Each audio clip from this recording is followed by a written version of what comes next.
Hello everybody, it is me, Amethyst Penguin, and welcome back to Our Life, Beginnings and Always. Uh, Last time, we started last time, and we didn't do a whole lot before ending. But we are continuing today. We did shopping and grown up, and hopefully we'll be able to get through all of these today, maybe more. Cool, alrighty. Well, let's just hop into it. Oh, wait. Before we get started, check out the links in the description, twitch.tv/amethystpenguin live if you want to catch these live, twitter.com/amethystpengu. I haven't done Twitter yet, whoops. I'm just like, Twitter. I haven't done Twitter today. Whoopsie doopsie. Let me fix that. All right, let's fix that real quick. Let's do a little bit of fixing that.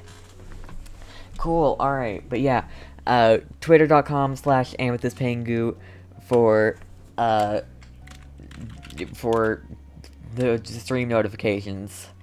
Doing some Cove game. I'm I'm literally typing out the thing right now. I forgot to do it entirely. Twitch.tv/Amethyst Penguin Live. And check out the Discord, link in the description, to get notifications of streams and videos. I only do streams on Twitter. But hey, YouTube. You're on YouTube. But yeah, cool. Alright. Let's get into it. Long Day, Sandcastle, or Fireflies. I think we're doing this in order, hence why shopping and grown up are already done, and the other three aren't done. So we'll just continue that from there. I'm bad at speaking today. Alright, Long Day. It was another scorching summer day, the kind where no sooner had you finished one cup of water, you were already filling it up again. Everyone else had something on, so that afternoon it was just you and Shiloh. This hasn't happened much, especially since Cove had arrived. Without Lizzie around, Shiloh looked to you for all the answers. It made you feel frustrated, honestly. He was always wanting to hear what you thought instead of giving his own opinion, and expected you to come up with the plans. It was hard work, especially for such a hot day. You drained yet another drink and frowned at the empty vessel. Your thirst was gone, but you still craved something icy cold and refreshing. Something sweet, something like...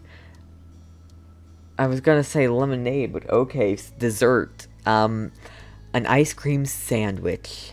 You craved soft ice cream sandwich between two cookies. There was nothing like that to be found at home. You knew that without needing to look. Your moms didn't keep sweets in the house. Outside, there were plenty of places where such goodies could be obtained, but they were shops and demanded payment in exchange for their products. You sighed. As much as you really wanted that treat, it wasn't going to happen. What's wrong? I want an ice cream sandwich. Shiloh, who had been draped over the sofa, perked up. Yeah. That sounds good. We don't have any here, and I don't have any money. Oh, let me check if I have any. Shiloh rummaged in his backpack and proudly produced an assortment of coins, plus one stray button. You set the button aside and counted the coins in neat piles. Just over $1. You announced this to Shiloh. He had almost certainly come to the same conclusion, but he'd been watching you expectantly. It's a start. Shiloh beamed at you. Please don't beam at me, Shiloh. We'll need to find some more. Okay. The two of you lifted couch cushions, stuck tiny hands down deep crevices in the sofa and under furniture, and scoured the back of drawers. Most of what you found was useless or gross. Bent paper clips, fluffy wisps of dust or sandy crumbs. But every so often, one of you would strike silver or bronze and add it to the growing pile of coins. Your mind wandered to the $20 bill tucked away in your room. It was enough for you and Shiloh to get whatever you wanted and more, but you didn't take it out.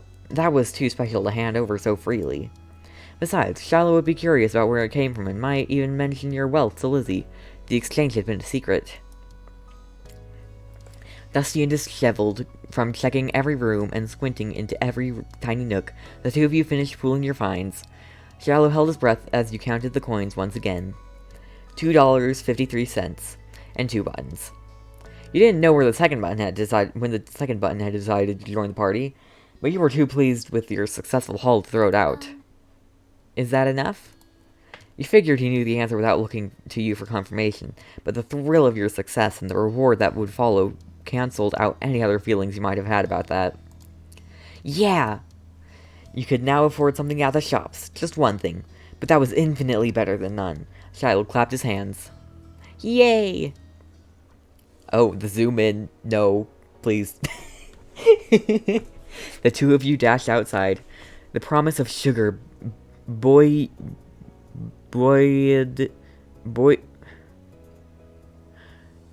you, I don't know how to pronounce that. You on your journey, on your onto your destination, where, breathless but happy, you stared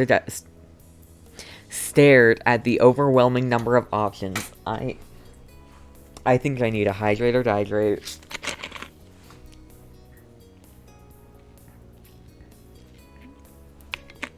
Alright. Overwhelming number of options. You knew what you wanted, but it wasn't just you who had contributed the funds to get the treat. He seemed to notice your pause. Aren't you getting an ice cream sandwich? Shiloh asked as though he was entirely separate from the decision, rather than someone with a stake in the outcome. Do you mind? Shiloh cocked his head to the side. It was your idea. You should choose.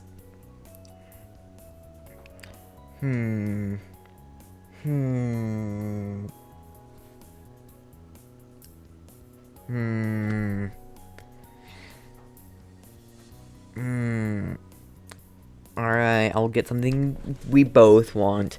It wasn't fair for you to be the only one to decide when he had been a main factor in making this happen. Some of the money came directly from his backpack. What do you like? All of them. They're so good. You pressed further. But what do you really like? Popsicles or ice creams? Which is your favorite? Oh, it's so hard to pick. I don't know. First stated, you cut to the heart of the matter. You want me to choose? Yeah. And that was that. You got the dessert you wanted originally, and hoped Shiloh would actually like it too. Finally, the reward for all your hard work was in your hands. You ate the ice cream sandwich. The chewy chocolate biscuit complemented the creamy vanilla ice cream inside. You held it out to Shiloh so he could take a turn. He shook his head. You can finish it. He's nice. You didn't want any? After everything you did to help get it? That was weird. But you accepted the offer. There was no point in arguing. It was already melting under the rays of the sweltering summer sun. You eagerly tucked it back in. The cold, sugary treat quenched you in ways that the water just couldn't reach. Yes, Shiloh. I don't know how long ago you said that. The two of you began to head back home as you ate. You were glad, too, to get the treat all to yourself. Only half wouldn't have been nearly as good. Even so, you couldn't help but wonder what Shiloh was thinking. I was just like, you want any? And he's just like, nah, I'm good. I'm just like, okay.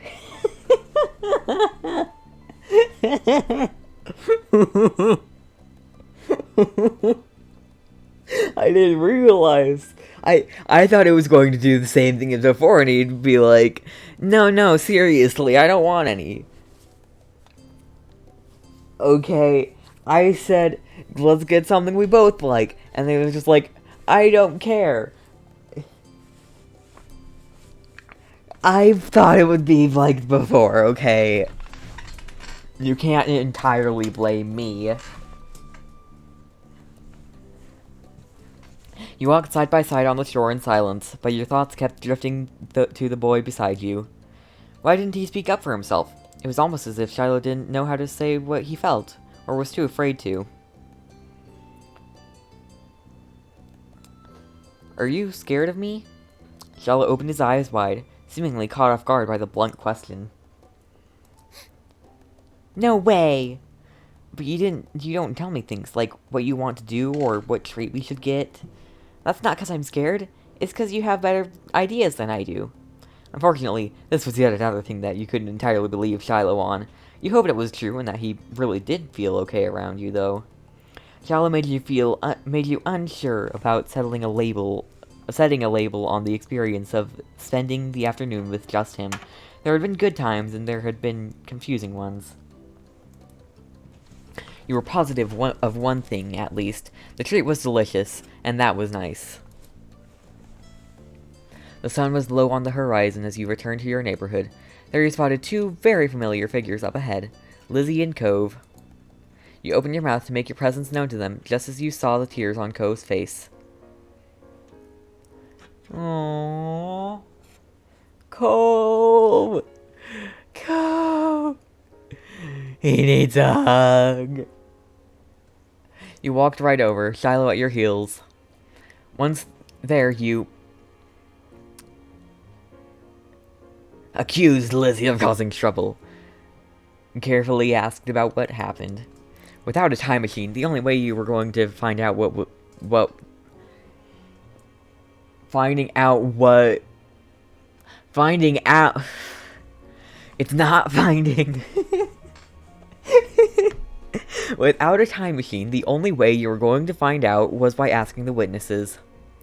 Lizzie might have done something, but she could have been in the wrong place at the wrong time, or even come to Cove's aid. You wanted to hear the story. Cove, what happened? Amy. I got yelled at. He took a deep, steadying breath. By who? Some grandparents got mad at me. Oh, sorry. Lizzie jerked her head in the direction of a nearby house. Your heart sunk. You knew exactly what had happened. Every year, the same mean old couple rented out that condo for the summer. You, Lizzie, and Shiloh knew to stay away from them, but Cove couldn't have. They're like that with everyone. Even your mom struggled to find anything nice to say about them, but the elderly pair particularly took offense to kids. It didn't matter if they were really nice like Cove. Yeah, Lizzie said. Lizzie drew herself up at that. She looked pointedly in your direction. I was helping. That's cool. Is there anything I can do? No. No, I'm just gonna stay away. Or you could teach them a lesson. There was a devilish glint in her eyes. Teach a lesson, teach a lesson. What? You could ding-dong ditch them, go ring the doorbell and run. It'll be great because they're so slow. They'll never catch you. That's dumb. I don't want to go near them ever again. You're just saying that because you're a chicken.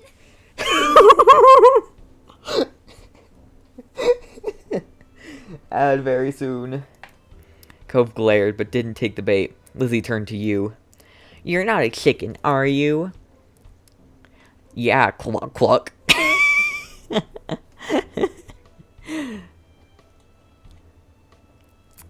You thought they deserved worse.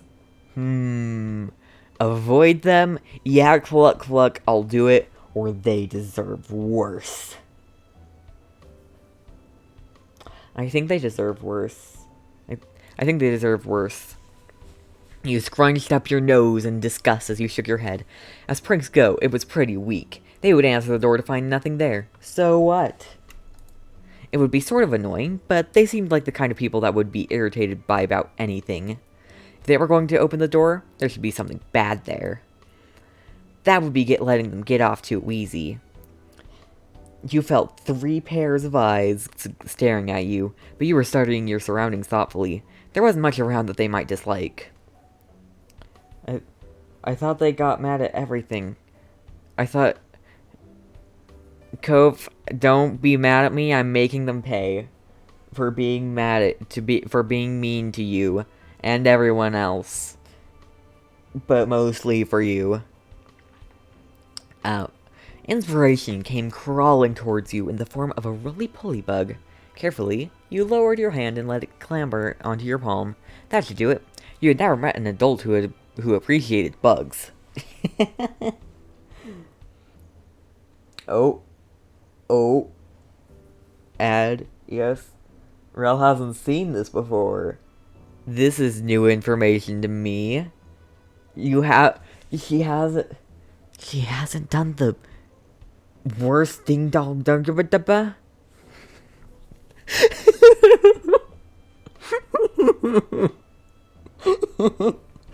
Doorbell ticks. Ding dong dicks. I don't know what I said, but it was ridiculous.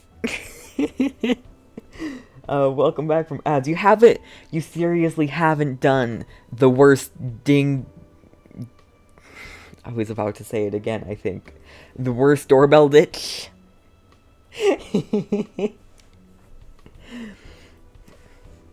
Apparently, bugs. Let's ding dong ditch and bug them. It is ding dong bitch. Ditch. It's ding dong ditch. Words. I need to hydrate. A game like this, hydration. I thought I saw Cove, like, move a bit. Ding dong ditch and bug them. And no, you shouldn't. Fair. Ding dong ditch and bug them. Oh, I've said that like 3 times. Yeah! that was fun. We'll go hide. Run as soon as you hit the bell. Good luck! Once Lizzie and Shiloh ran across the road to take shelter in the bushes. Even once they'd settled down, you could make out 2 child-sized shapes staring from between the leaves. You knew where to look for them, though, and so you told yourself that the grouchy old people wouldn't spot it. Cove sighed, his gaze flicking to the house, and then back to you. Be careful. I'll be quick as a flash. He gave the door, and you, one last look before joining Lizzie and Shiloh in their hideaway. The weight of 3 pairs of eyes on your back was heavier than anything you carried before as you approached the door. You stared down at the little bug still wriggling in your closed hand, and carefully placed it on the ground where it could be seen, but off enough to the side so it wouldn't be stepped on. You rung it. I'm not being a little baby. You slapped the buzzer and ran. Blood thumped against your eardrums with every step. Would you make it in time? Approaching the hiding spot, you knew that there wasn't time to go around the bushes as the others had done. You took a shortcut, leaping over them. Or, to be more accurate, crashing into the tops of the bushes and then falling over to the other side. Cove quietly hissed as you unwittingly collided into him. But by the way his arms were out, it seemed he had intentionally tried to cushion your landing. Aw, thanks, Cove. Shh! Lizzie put a finger to her lips and nodded at the house. You disentangled your limbs from Cove's and spun around to see the old man framed at the doorway, peering back and forth suspiciously. You covered your mouth with your hands, but it wasn't enough to stifle your giggles. Maybe he spotted one of you, or maybe it was the leaves you displaced while jumping, but he locked eyes with the bush and stormed over in your direction. Shiloh gasped and looked to Lizzie. Run. Wholesome. Run. Your sister did not hesitate to take her own advice, neither did Shiloh. You got up, but seeing Cove struggling to extract himself and stand up with just the one fully functional arm, you gave him a hand up before taking off after the others. As you made your escape, you thought to yourself that he didn't even notice the bug. The old man's hollers propelled you all from the street to the sanctity of the hill. Only once you were safe did you notice the stitch in your chest and the stitch in my chest and the ache of your legs. The stitch of my chest? What? That's a term I've never heard before. You flopped down, the blades of grass tickling your face. Lizzie, who had taken the lead in the end, was already lazing on the ground.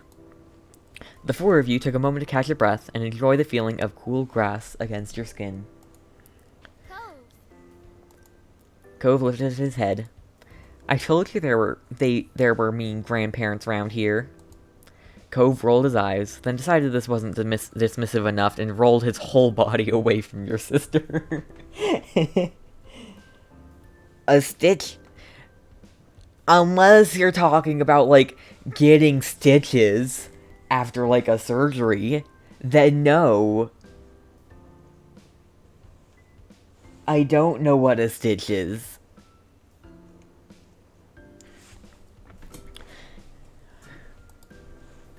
Lizzie chose to ignore his response and started chatting to Shiloh, who eagerly joined in the conversation. In the back of your mind, you knew you'd be the second fiddle again to Shiloh once Lizzie came around. It always went like that. Oh, I can ask Google. Hey Google, what's a stitch? According to Wikipedia, a side stitch is an intense stabbing abdominal pain under the lower edge of the rib cage that occurs during exercise. It is also called a side ache, side cramp, muscle stitch, or simply stitch, and the medical term is exercise-related transient abdominal pain. I did not need to know the medical term, but thank you, Google.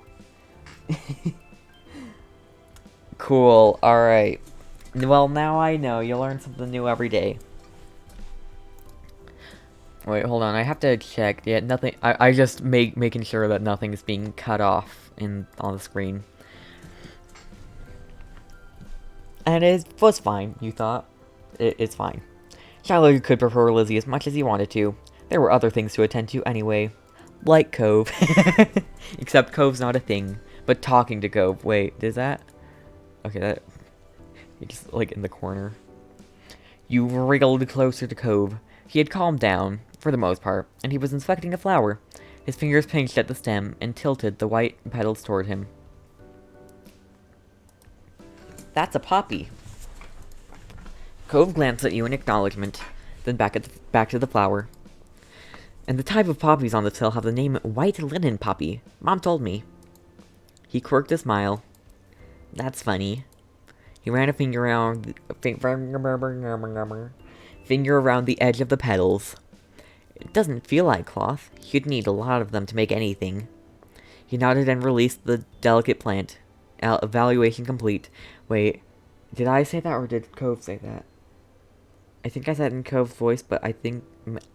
I don't know. This is my favorite kind of flower. But I didn't know what it was called. Thanks. Whoa!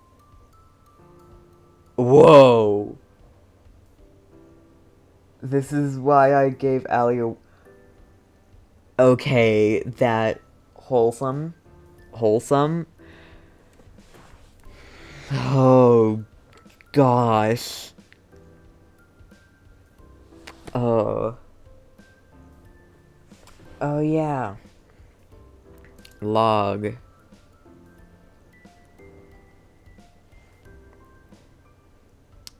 Okay, it was Cove. Oh, I might have to type my own answer. Or say I like all flowers. Oh, this is so... I am truly cursed with options, or blessed with options, whatever you'd say. Oh... Choices. I'll just say I like all flowers. It's too hard to pick just one. Sorry, flowers. He chuckled. You're so nice. Or, I don't remember what I did for Cove's voice last time. It's been a month, sorry. You're so nice. Thanks.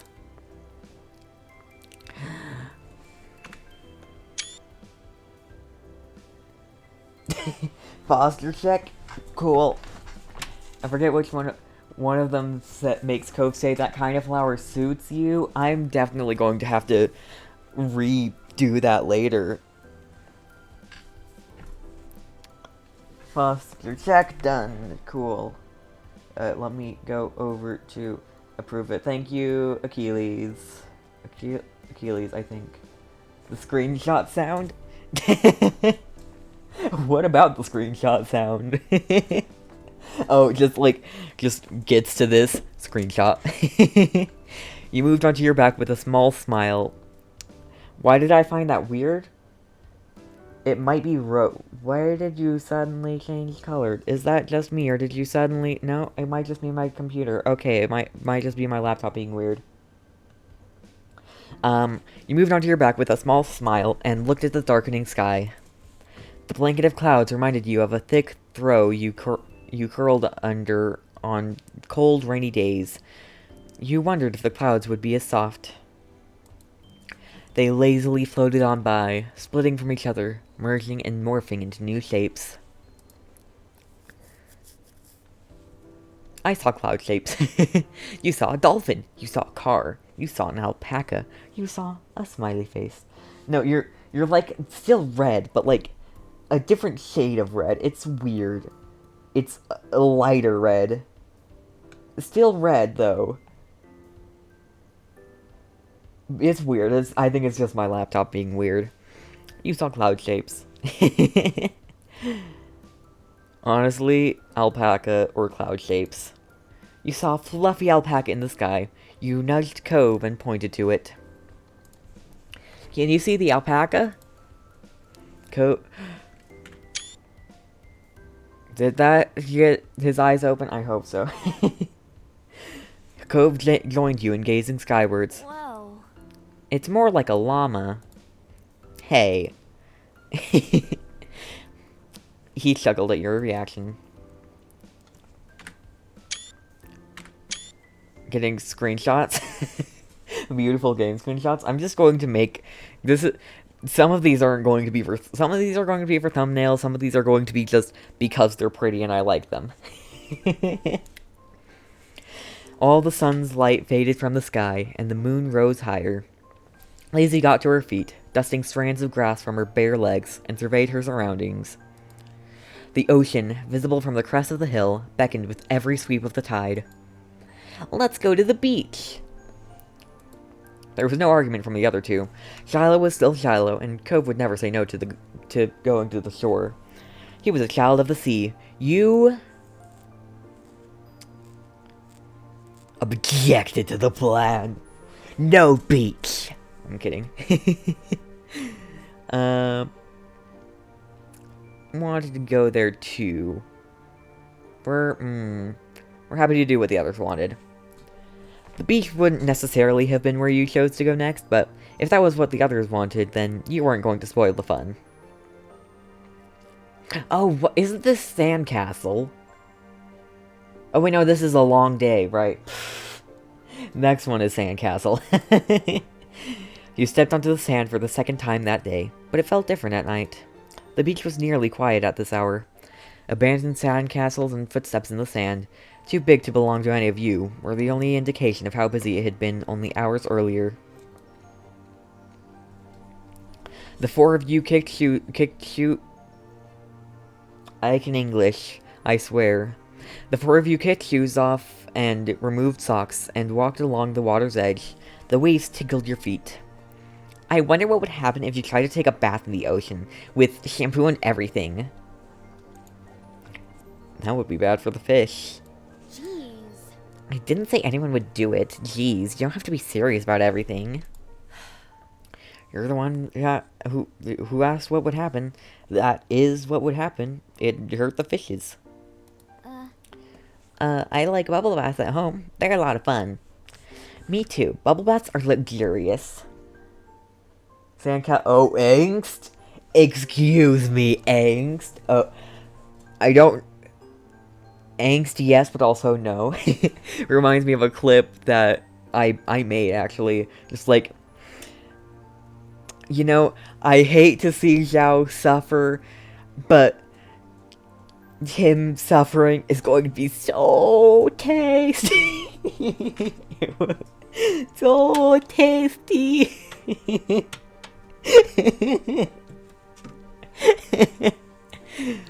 Just like, I hate how angst. I don't like people having angst, but angst is so fun. It like angst isn't fun for the people in the situation, but angst is so fun. Don't... I am quoting something, okay? You can't say it's on me. You never heard Lizzie use that word before. What does it mean? Mommy loves to have bubbles in her bath. She'll turn the lights off and have candles. I'm gonna do that next time. Hey, when's your mom coming to pick you up anyway? Not for a while. She's busy. What about your dad? What about your dad? How come you never talk about him? Nobody does. Don't you know you're not supposed to ask something like that? Why would somebody want to talk about something they never talk about? Lizzie's what? Just like, what? Don't you know? You kept your eyes on the ground, watching your toes get swallowed by waves. Even if Shiloh never seemed upset when this topic came up, it made you feel awkward for just having both of your moms. It's okay. I'm like Lizzie and Amy. I don't have a dad, but I don't have two moms. I just have one. She's really great. Oh, sorry. I only have one now, too. My mom isn't here. She's back home. It's just my dad with me. Sorry. I never had a dad or anything, so I don't feel bad. It's just really sad that your mom is gone. Cove nodded. Joke about Shiloh's mom? No. No. Even if they're all different, our parents are good in their own ways. Yeah. I'm not choosing that first one. Cove couldn't muster a response. You don't think he truly disagreed, though. They blink in unison. I don't like that.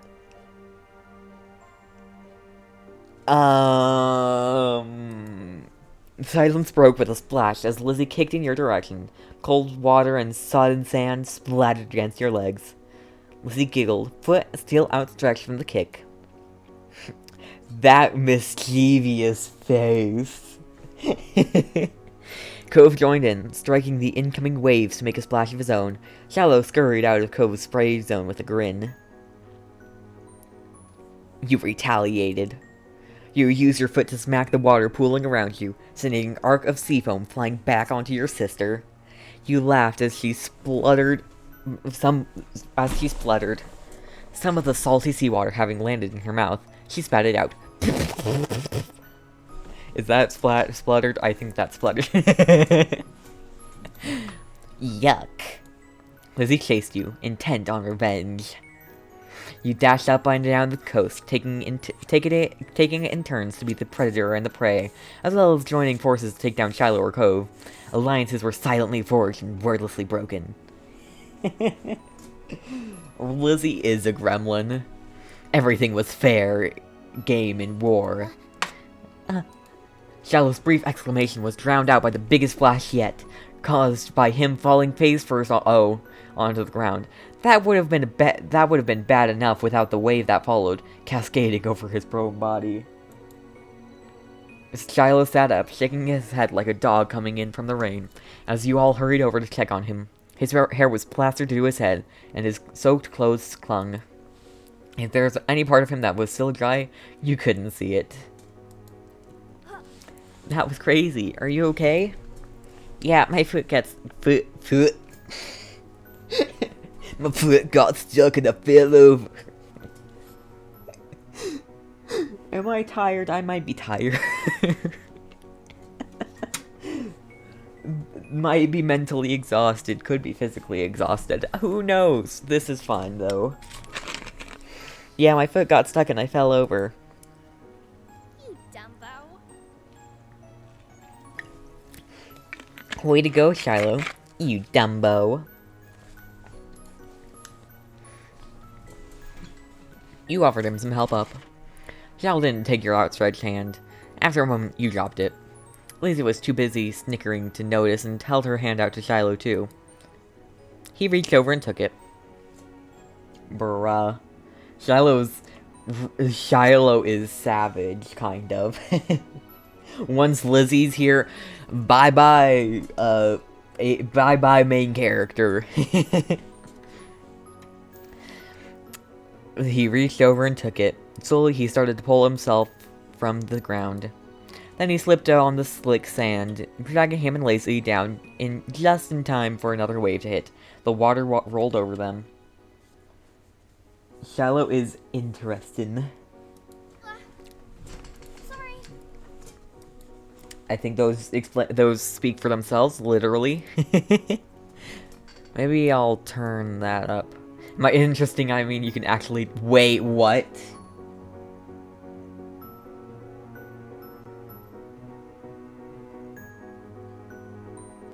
Wait, wait, what?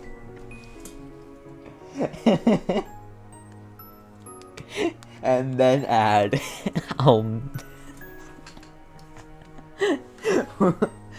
Wait, what?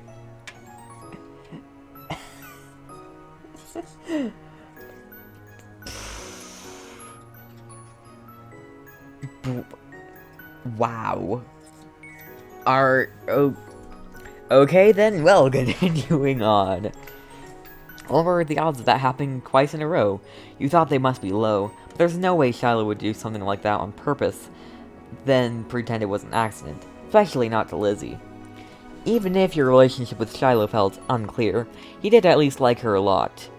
Lizzie was his favorite. Right? Made before our life. You forgot the name, but it's on Steam. Huh.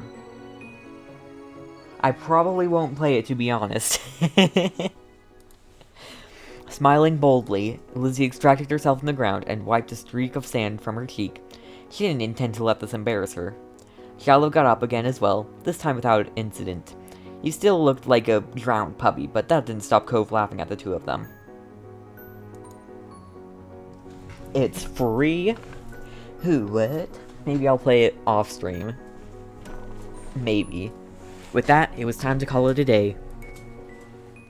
The four of you made the journey back home, leaving a trailer.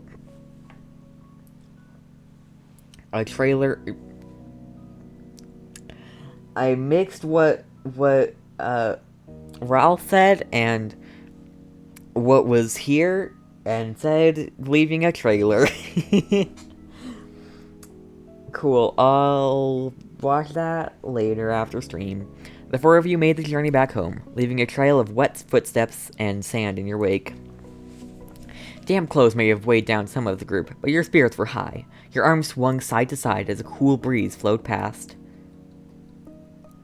Your moms were outside, chatting to Cove's dad. We're back! Your mom's faces fell as they took in the state you were all in, ranging from messy to soaked. Those faces. Also, I didn't really read that second message. I thought you said spot of dating games. A spoof? Hey Google, define spoof. Spoof has 4 different meanings. Starting with the most common one, spoof can be used as a noun as an informal term to mean a humorous imitation of something, typically a film or a particular genre of film, in which its characteristic features are exaggerated for comic effect. Hey Google. Is that Stop. Cool, alright, I'm guessing that's what you meant. I'm not sure if that got picked up, but hopefully it did. No. Elizabeth, is that all you have to say for yourself? You brought half the beach back with you. Wait, what? No. Oh, Lizzie said we're back, okay. I want to scroll down? Can I scroll down?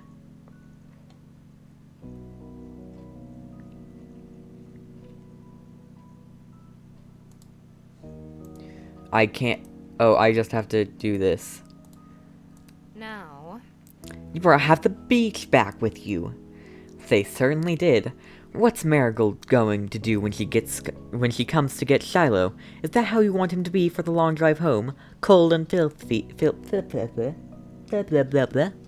Filthy. Lizzie's expression turned sulky over the scolding. Being the oldest could be fun, but it also meant she was the first to get in trouble when something went wrong. Mr. Holden, on the other hand, chuckled as he ruffled Cove's matted hair. You've been out making memories, bucko? I'm glad you had a good time with your friends. Cove used his slightly moist cast arm to push his dad off. Mr. Holden's eyes widened when he noticed that even that had gotten wet. Now he was worried too. I think they could have found a less risky way to spend time and had just as much fun. That might be right. Kids, what can you do? Oh wait, kids, what can you do?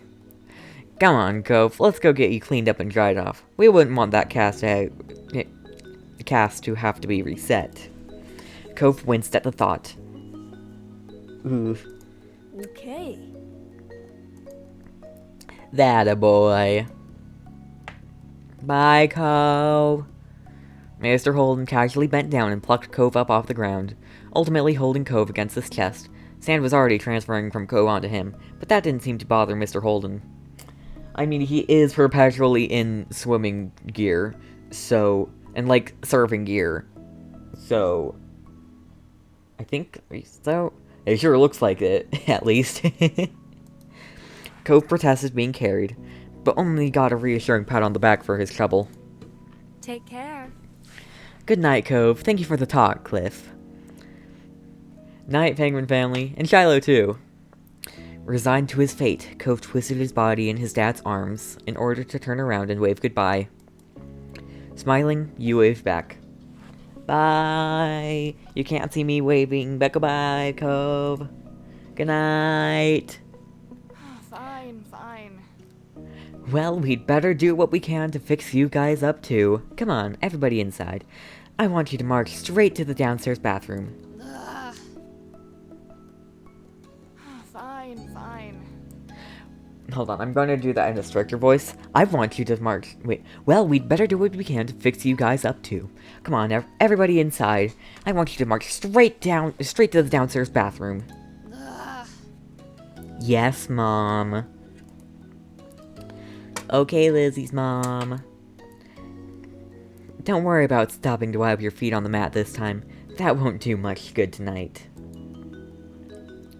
Sitting on an old beach towel your mommy had found, you waited in the hall. Until you were less sandy, you weren't allowed to go to your room or walk around the house. But you didn't get to eat you did get to eat a sandwich for dinner there. It felt like an indoor picnic. It had been decided that Shiloh would watch first and borrow some of your clothes. He was already finished and packed away in his Rom's car. Miss Fields had come to collect him a little while ago. It was a bit of a funny experience, seeing him without that hat on for once. Lizzie, being much more soaked than you, got to go in the tub next. It wasn't a bubble bath as she had hoped. This was a no fun allowed cleanup session. At least that's what she claimed. Not much longer, and it would be your turn. When the bath was done, you'd have to go right to bed. After a day like this, though, you were glad there weren't going to be any further events. Drifting off to sleep sounded like a great idea. Cool, alright. That was a long day. And then summer ended. I'm kidding. Now, Sandcastle. Cove wasn't able to do many things that summer. When you, him, and Shiloh sat out on the shoreline one bright morning, you could tell he wanted to be in the water. But there was no way he'd be swimming anytime soon. Not with his cast. The waves washed out single-shelled shore, glittering and blue, another reminder of the places he couldn't go. From what you'd heard about Cove's old life so far, in tiny pieces and fragments, you could tell that he'd do anything to be able to get the cast off. Ooh, lore. I mean, backstory. Lore is about the world, backstory is about the people in the world. So, like, I'm going to call that, I'm going to try to call that, like, for actual people I meet, just like, ooh, backstory, backstory. I think I said it to Ral once. Ooh, Ral backstory. That or someone else did it to someone. I mean, I think someone else said it to someone that I remember, but I don't remember who or who else. Cool. Life, make a pact with a witch or something. That did not say life. This one is very angsty, and there's some backstory in it. That does not say life. Like, make a pact with a witch or something, just to get it off his arm. You thought about how his summer last year must have been totally different from this, with his old home and his mom and dad. But now he was here, with you and Shiloh and Lizzie, and everyone else, and he couldn't even go in the sea. This town wasn't bad. Yeah, I vaguely remember it, but I do remember saying it to you. I don't remember what it was about, but I remember saying it. It had all your favorite things in it, but sitting there on the same beach you'd grown up on, you could understand that not everybody felt the same way about Sunset Bird as you did. You watched him from the corner of your eye quietly, and he finally said aloud what you had been pondering. I thought he was gonna actually say it. They always fake me out. I wish I could go in. The water? Yeah. Oh, I'm sorry. You're gonna be able to do it soon? Cove only sighed in response. Apparently soon wasn't soon enough. It's so pretty, the ocean. And huge. There could be anything out there, like mermaids. Yeah. Mermaids aren't real.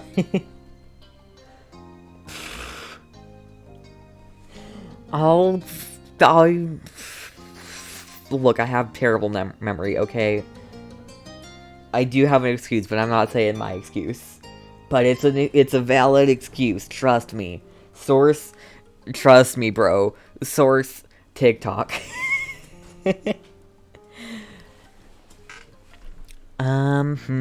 Wish you didn't have a cast. Don't really care. Swimming might be fun if we could. I'm fine here on land. I'm not saying mermaids aren't real. I'm fine here on land. Alright? Obviously not interested in hearing much more of your input on the situation, Cove turned back to the water. But as he looked away, something about Shiloh's slow, careful movements caught his eye. Hey, are you building a sandcastle? Oh, yeah, no, no, I wouldn't choose mermaids aren't real. They're totally real. We just haven't met any. They live in the dark depths and look very different from what media says mermaids look like. Canon lore of the real world.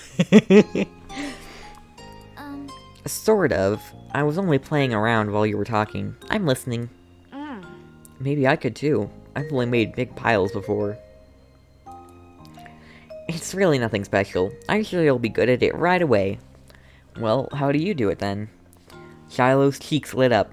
You could tell he was a little bit uncomfortable to have Cove's expectant stare on him. I'll play too. I've never really made one before. Okay. Cool. Shiloh's gonna teach us to make a sandcastle. Let's go. He put his hands back to his seashells and sand and nodded. I don't do a lot. Here's how I like to get a house started. Shiloh, focusing more intently than you'd ever seen him, guided the two of you through his process. It didn't take long for the three of you to each have humble structures prepared. That's all. Kind of. You can do anything now. Like, make it bigger, add some seashells, carve a pretty pattern. I bet you'll have great ideas. Okay. I'm gonna make it bigger. Mine is gonna be a real castle. Cool. Cool, this is gonna be a house. Looking at the base of your sandcastle, you decided to make a mansion. House, castle, they've got those covered. I'm doing a mansion. Looking at the base of your sandcastle, you decided to do what Lizzie would do and design a mansion. The better part of the next hour was spent focusing on your own work. The boys were the same.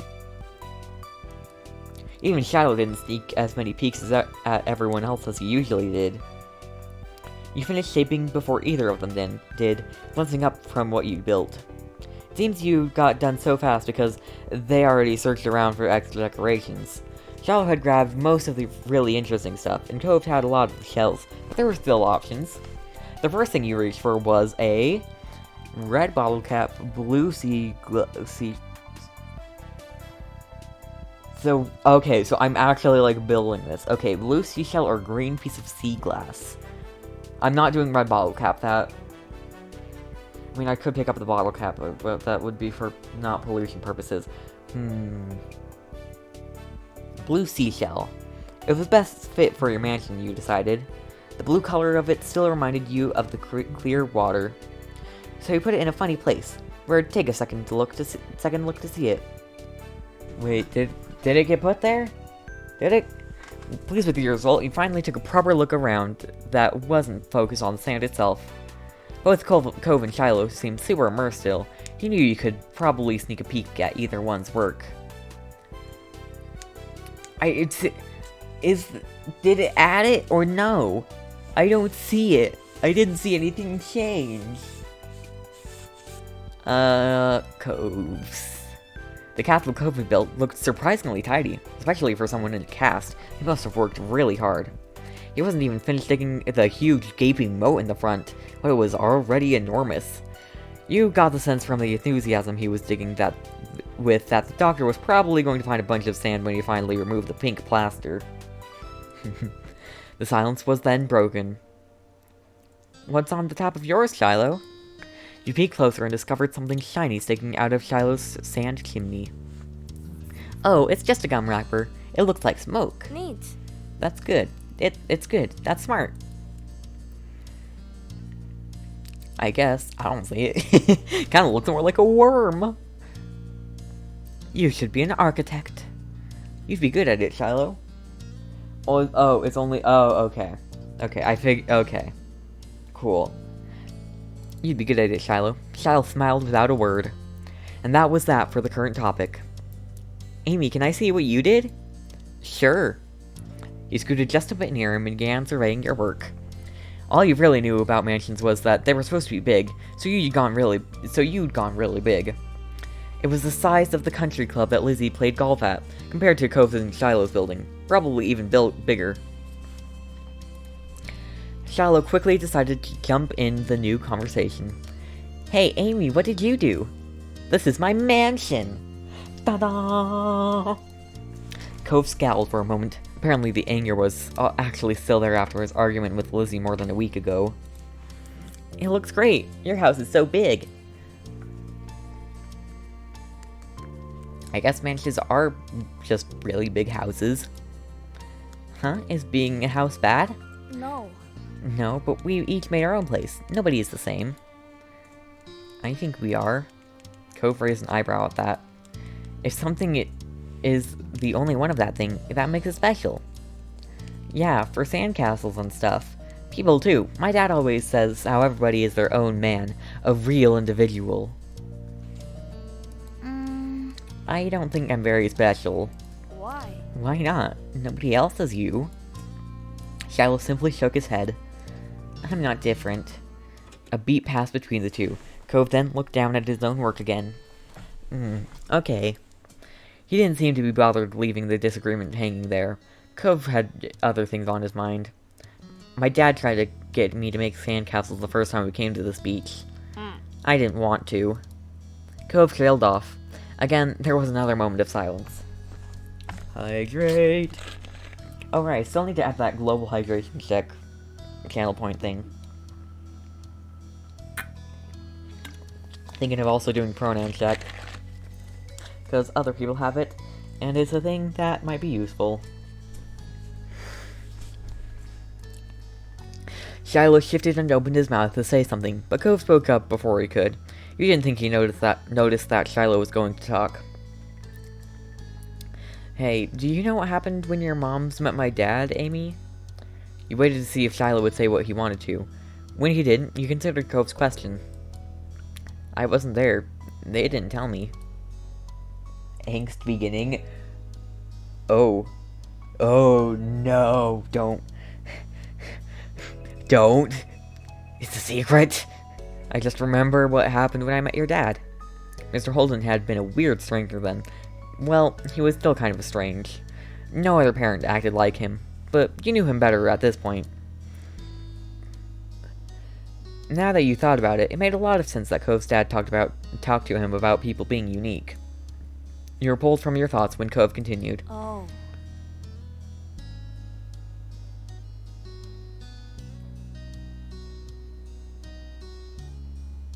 I see what you mean by angst. Oh no! I shouldn't have taken the money. Oh no, and that in less than a minute. Oh, well, I was there. I don't think my mom has met your dad. Yeah, I'm pretty sure he hasn't. Or maybe, wait. Maybe he was there for when my parents and his dad. Okay. I'm pretty sure he hasn't. She hasn't. Amy's parents and my dad met the same day I met them. I'm gonna say what happened. Shiloh frowned to himself, ducking his head. His hat cast a shadow over his face. You could still tell he was upset at not being included in Cove's choice of topic. That was kind of boring for him, though giving people their own turn to say the things they want to is important too. I want to hear Cove's story. Alex wheezing.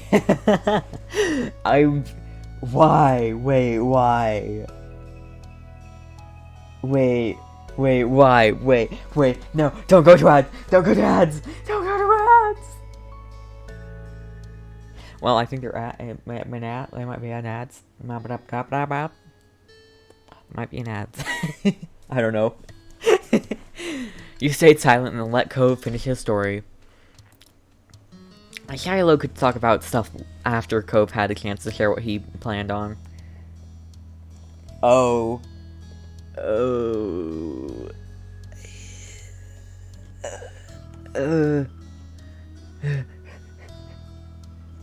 Well, we are now.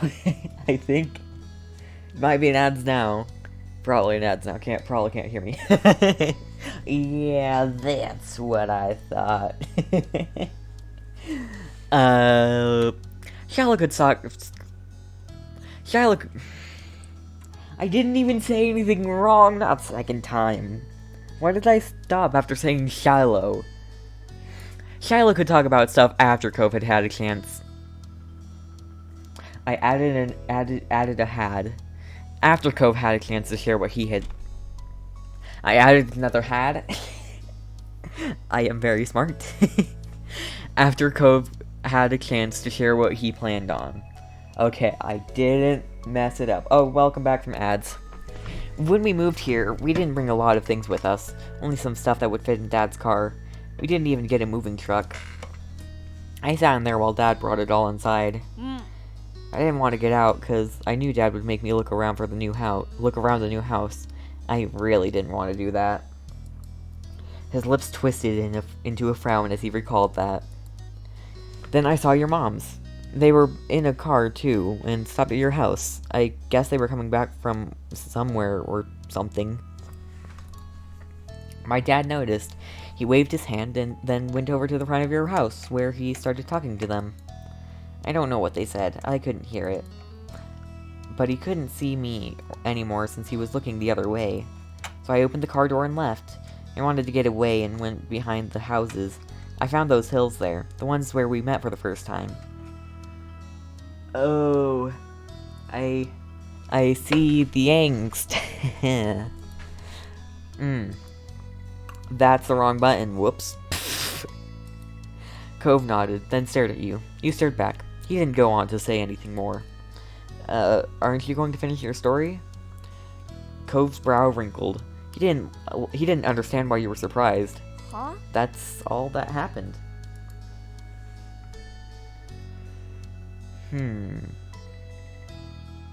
Thanks for telling me. You're welcome. Even if not much happened, you weren't gonna complain about knowing the story. Shiloh's mouth twisted into a scowl of disbelief, but he said nothing. Why'd you bring that up anyway? There was a slight shrug of Cove's shoulders. The big angst. Oh no. Wow. I was thinking about it because of the sandcastle. It made me remember when I moved to here. Dad showed me the beach first before I went back to the car to unpack. He was really excited about it for some reason.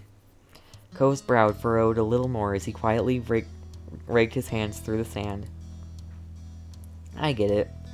You thought maybe Mr. Holden wasn't that excited about the beach and was instead hoping Cove might be. But the line of conversation had come to its end. Even Cove was done with it. Some other topic had popped into his head. Shiloh fidgeting uncomfortably in the sand had made Cove aware of his presence again.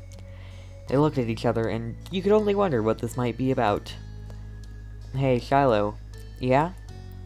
Why are you always turning so red, even when nothing is happening? Clearly startled, he jerked back. Neither you or Shiloh had expected that to be how he got included into the conversation again. That's... I mean, true? I thought it was kind of just exaggerating. But okay, that's real. I don't know, I guess. Okay, it's kind of weird. Charles' eyes were wide with embarrassment, and his lips twitched, and he was blushing even harder than before. Maybe it wasn't only this. Perhaps it was simply the last straw. But it was a big deal to Shiloh. A huge deal. He didn't just look sad. He seemed almost panicked. Is this the big angst you were talking about? You weren't sure if he was about to cry or run away or what, but you soon got an answer. Why do you wear glasses? Most kids don't wear glasses, and nobody is named Cove. Ask you to come. It was probably just your dad bugging Amy's family some more, because you don't have anyone else who will ever play with you. This isn't the big angst! What do you mean? What do you mean? Cove blinked. Tension on the beach was suddenly uncomfortable in a way you didn't know how to laugh off. It didn't seem like the kind of thing he'd get upset about, though you hadn't ever known what kind of thing would bother Shiloh. I'm sorry. Me too. I was just wondering. Hey, let's build another sandcastle. The day is gonna be over soon. Ah, Amy, you're right. The sun is going down so fast. You all went back to making more sand buildings, but the whole mood had changed. Shiloh's cheeriness was clearly gone, and Cove looked as confused as ever about why the other boy had blown up.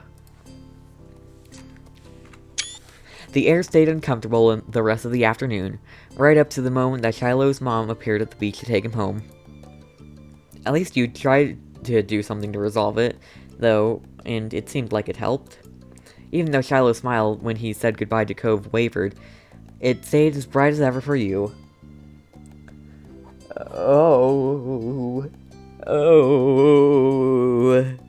A big storm coming. Oh, gosh. That had to count for something. But with Shiloh gone and the sun going down, you knew it was time for you and Cove to head back to your own houses. The two of you trailed out of the park together towards the neighborhood. Now I'm wondering, is it me? Probably not Shiloh, because Shiloh's left. Is it me or Cove angst? Now I'm not sure. Probably Cove. I'd assume it's Cove, but now I'm kind of not sure. The walk home was quiet. You passed by familiar landmarks, shoes thumping against the sidewalk in near perfect unison. Cove was clearly caught up in thinking about something. You asked Cove what he's thinking. Something was definitely up, so you chose to reach out to him and ask, "Hey, Cove, is everything okay? You're making a funny face." Oh. I was just wondering. Oh, I'll see, uh-huh.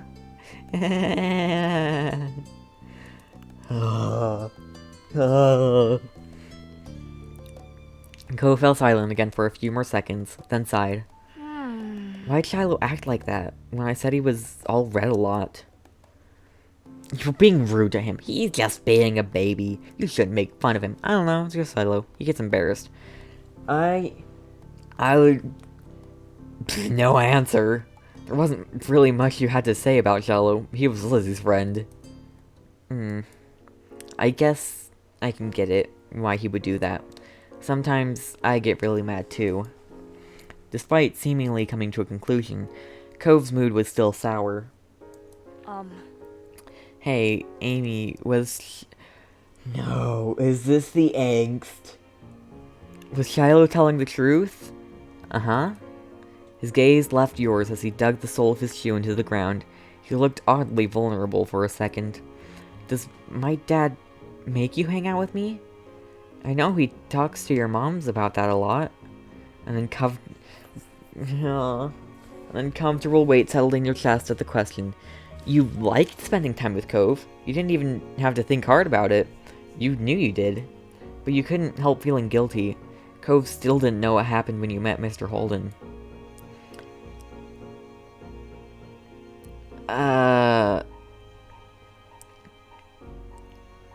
Your dad does do stuff so you'll hang out with my family, but Shiloh shouldn't have said that.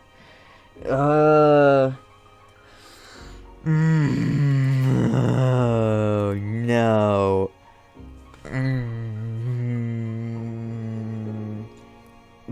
Oh, no.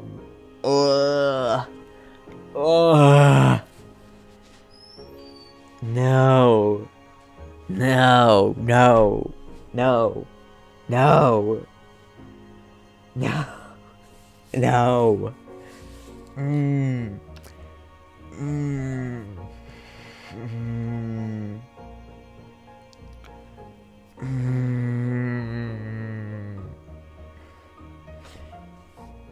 Tell me if it's the middle one, because I'm not choosing that anyways. But if it's one of the other two. Suffer. I am suffering. I want to say nobody's making me spend time with you, because that's true. That's true, but I should tell the truth at some point, and the longer I wait, the more painful it's going to get. Oh, hi, Moody Cryptid. I am suffering. So I am choosing either nobody's making me spend time with you, or I decide to tell him about how his dad offered me money to hang out with him. Okay. Cove's dad offered me money to hang out with him. But I just took the money because money's money. And now I'm feeling like it might bite me in the butt.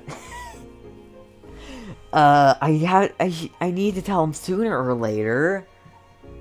I can't just not tell him ever. And the longer I wait, the worse it's going to be on him.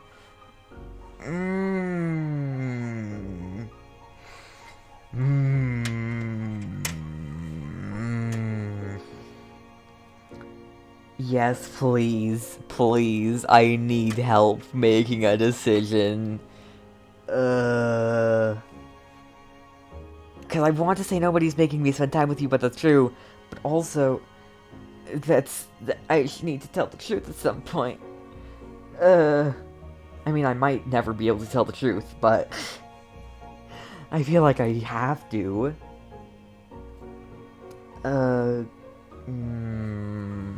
Okay. I'm waiting for the thing. In the meantime, hydration check for anyone who needs it. Which is probably lots of people, so hydration check, everybody. Raul's typing an essay. Hydrate or dehydrate, sure, I'll do it again. Oh, hi. Oh, also, hi, Dot. Hi, welcome in. No context, so fair. Raul does have context, though. And posture check. Cool. Done. Mark that as complete. Thank you for the posture check. Thank you for the posture check and hydrate or dehydrate. Much appreciated. Alright, there are 3 opportunities to tell him. One now, one is step 2, where you're like 11, and then one when you're like 16 is step 3. Ooh.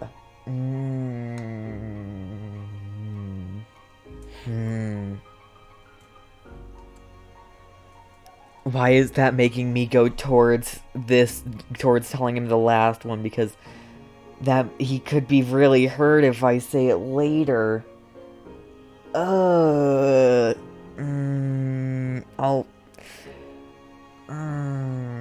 18 in step 3. You're okay, cool. Alright. I'm telling him. Well, well, remember how you talked about how our parents met and I didn't know what happened?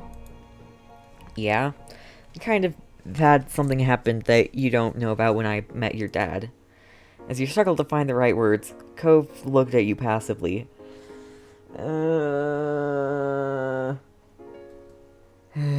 Make the NPCs cry? No. This is Cove.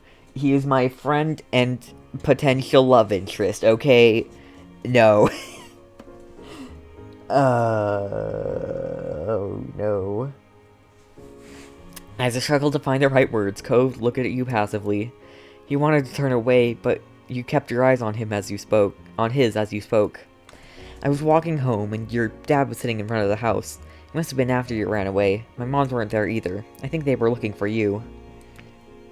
Your dad saw me. He got up and came over. Mr. Holden told me that he just moved into the house next to mine. Cove was still listening, his expression as plain as before. That this game is gonna make me feel... Possibly. If you want to check the first episode, you can check out youtube.com/amethystpenguin. Love interest, all the more, make them cry. No. I do upload all of my VODs to YouTube. Socials command has that. I was about to go, yeah. First episode, this is the second episode, and hopefully within a week or two, this video will also be on YouTube, so you can watch the beginning, or you can watch the VOD. The VOD might still be up as well, not entirely sure. But soon, I think the day after tomorrow, the first episode will be going on YouTube, so it's just the VOD for now.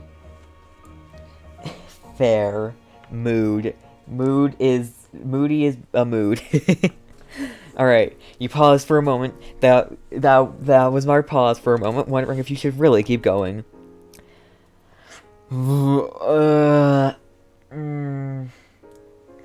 Allie says, that is not a potential love interest, that is the love interest.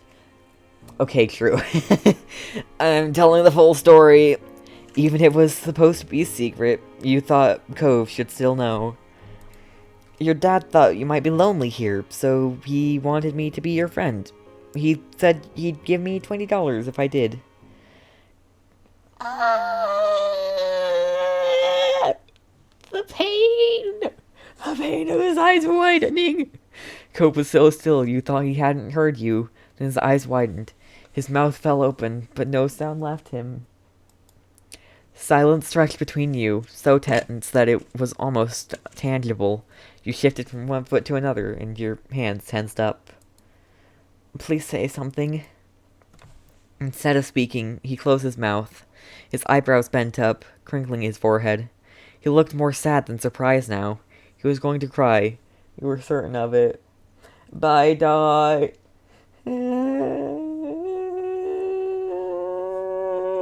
I'm gonna cry, too.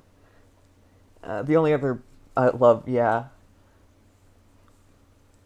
Yeah. Alright. I'm sorry. I'm really sorry. Cove raised his hands and brought them under his glasses. His fingers pressed over his eyes, hiding them from your sight. Then, right in the middle of the street, the tears began to fall.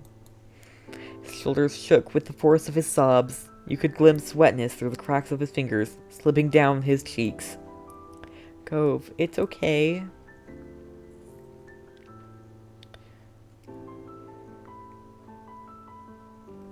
I'm petting him. You place his hand on his head. Or shoulder, hand, head, what? Head, shoulder, knees, and toes. My feelings, I'm being hit in the feels. Well, at least I'm not gonna make him cry when we're adults. Shoulder head. Unsure, you slowly placed your hand on top of his head. Your mommy did that for you sometimes. But Cove shook his body from side to side, rejecting your presence. No! Go away! You flinched at the shout. As you stood there, listening to him cry, you felt sad, bad about everything. Uncomfortable over the scene. I'm bad about everything. You wish you were still making sandcastles on the beach, before Cove was sad, before Shiloh was mad. Everything had been so much better then. Yeah, okay, Ral, I see where the angst is. Oh, my feels. I'm being punched in my feels. Cove continued to weep with his face covered by his hands. Worse, his voice raised in volume. You were frozen in place. The situation was awful, and you kept feeling worse every second. I'm going to... I want to hug him and cry. Can I do both? Hugged him, crying too. Hug or cry. He might reject it. I'll just cry. You didn't know what to do to stop Cove from crying. You began to panic. Before you realized it, your eyes were misting over. Then you were crying with him. You couldn't stop. You heard a door opening and you flinched, expecting to see one of the mean old grandparents preparing themselves to yell at you. Please, no.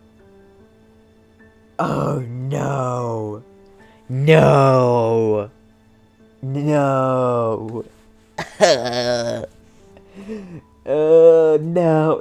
Am I getting a CHE at least? Or did I miss it? Or did I miss it?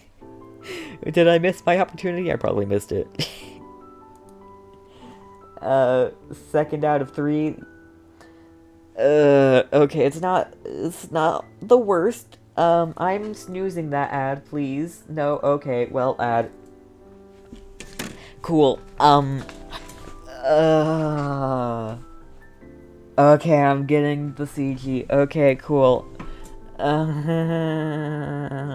I'm gonna actually start crying. My feelsies. I'm not actually crying. Yet. This is where I wish I had a different PNG tuber so I could just, like, switch to crying. I feel terrible. How do you... Okay, fair. Okay, I can't say that that's unreasonable. Having your favorite being the worst one is reasonable. What is that emote? Hold on, hold on. What is that? Cry. Agreed. Agreed. Is that on the list of emotes that are going to be out first? Maybe? I'm not entirely sure. No, it is not. I think it's on the list, though, of things to be made at some point. No, never mind, it's not. Cool. It's slightly insane. Cry is a good emote. Back from ads, hopefully. Hopefully back from ads. I'm adding Cry to the list.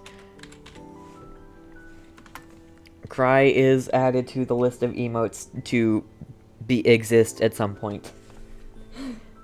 The third hardest confession. The easiest confession is your favorite. The ad was short, didn't have an ad. Well, cool, ad's gone, so... At this hour, most people weren't around, either because they were working or down in the town, but the grandparents rarely left the house, except to complain at children making noise in the street. You didn't want Cove to have to deal with all that right now. You tried to come up with something you could do to cover for him, for the situation, for anything. But the door that stood open now didn't belong to the grandparents. To you, no, no, no, no, no, no, no, no, no, no, no, No, no, no, no, no, no, no, no, no, no, no, no. Also, yes, list of emotes that are it. If you want it to be the 5th emote, you can make cry the 5th emote, or you can choose another one. And also, the hardest one is your favorite. Okay, cool, fair. But yeah, I didn't add it to the list of like priority ones, but it's on the list of ones that will be added and eventually become a reality. Not sure when, but eventually when I get enough sub points, aka enough current subs. Alright, cool. Moving on. Let's actually read this. But the door that stood open now didn't belong to the grandparents. To your utter surprise and relief, it was Cove's own. His dad was already home. This isn't to my relief. This was meant to be a secret. Okay. As he peeked out his door, Mr. Holden momentarily looked unsure. Perhaps he had suspicions on the noise outside, but wasn't entirely positive, though a kid crying is pretty distinct and there aren't a lot of kids. Maybe he didn't want to believe something might be wrong with his son. His face fell as he spotted the source of the commotion. It was pained and it was scared, and it reminded you of the one he'd worn in the first night you met Cove.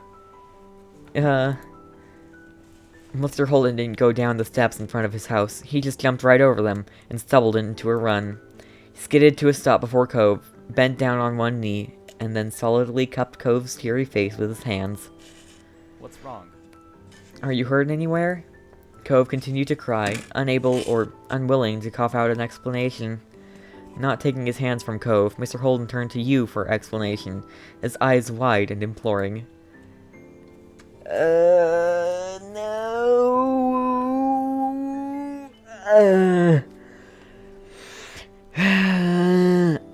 He was asking if you made me hang out with him. You did, so I told Cove how you wanted to give me money to be his friend. I'm gonna cry. As he spoke, Mr. Holden's chest rose while he inhaled a deep, shaky breath, culminating in a gasp at your final words. What? Why? Why would you? He clamped his mouth shut, shaking his head. He faced his crying son again. No, it's my fault. I shouldn't have done something like that in the first place. He cast his eyes down, sighing. When he next spoke, it wasn't part of a conversation anymore. It was very loud enough for you to catch his words. Amy's only a kid.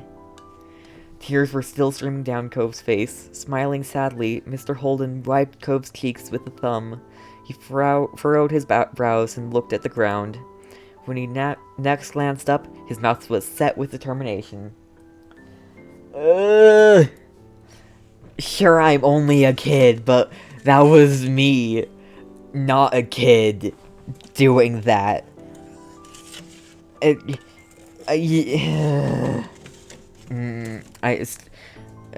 Alright. Mr. Holden finally took his hands off Cove. He reached for his wallet. Confused, you stared at the little rectangle that all adults seem to carry in some shape or form. It had been the source of all these problems. You were sure that Cove wouldn't want to be reminded of it right now. Mr. Holden was clearly of a different mind to you. He inexplicably retrieved another $20 bill, rolled it up, and raised it to Cove's face. Cove's eyes were hidden behind tightly clamped fingers, so Mr. Holden poked Cove's nose with the bill. Cove peeked between his hands and grunted as he saw what he had been prodded with. Even if it was surrounded by sobs, you were glad that something else had finally left Cove's mouth. Come on. Hey, Cove. Can you stop Hey, Cove, can you stop crying? I'll give you this cash if you do. Cove dropped his hands from his face. It had already been red and wet with tears, but now his features were scrunched up in a scowl. Not for the first time, you questioned Mr. Holden's tactics. He had to use two hands, but Cove firmly shoved his Dad's own hand away. But Mr. Holden just chuckled at Cove's reaction and tossed the money aside. It unfurled as it flew through the air, rising before slowly drifting to the ground. Mr. Holden took Cove's outstretched wrists and lowered them to Cove's sides, stopping him from hiding his face once again. Cove's dad clearly wasn't going to let go. This man has not learned, clearly. Clearly wasn't going to let go. Huffing, Cove turned his whole head away, tears continuing to roll down his cheeks as he glowered at the... I don't know how to pronounce that. At the ground. You can buy a lot of cool things with that, but it can't do everything, can it? Cove didn't respond, not even to look at his father. Mr. Holden continued. Your old dad likes to make things nice for you with the money he earns, but you're smart. You know that I haven't really done anything. I'm sorry. I still make you sad and upset. Just like right now. I'm sorry. Cove sniffed, the harsh line of his brow mellowing. Mr. Holden squeezed Cove's hands as he continued. Ow isn't ouch. Yes.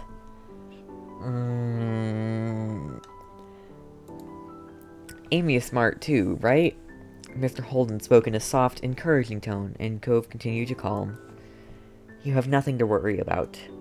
Except for me. What? That's not what you say. You have nothing to worry about. Except for me.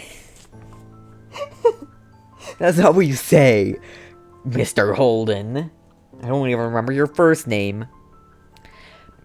Mr. Holden chuckled. Cove pressed his lips together, mulling over his father's words. Though the stream of tears had eased, drops still budded in his eyes and threatened to spill out. I love you, son. So much. More than anybody else. Sometimes that makes me a little too hasty to see you happy, and I make it all worse. I really am sorry. Scrunching his eyes tight, Cove nodded. When his eyes opened again, they were red and glossy, but there were no tears left on the precipice of his lower lashes. How does, like, what, 5-year-old me know what the precipice is? You've only seen this man for a few seconds and I'm already frustrated. Is that no? Yeah, no. I saw him immediately. I was just like, he's cute, but I hate him.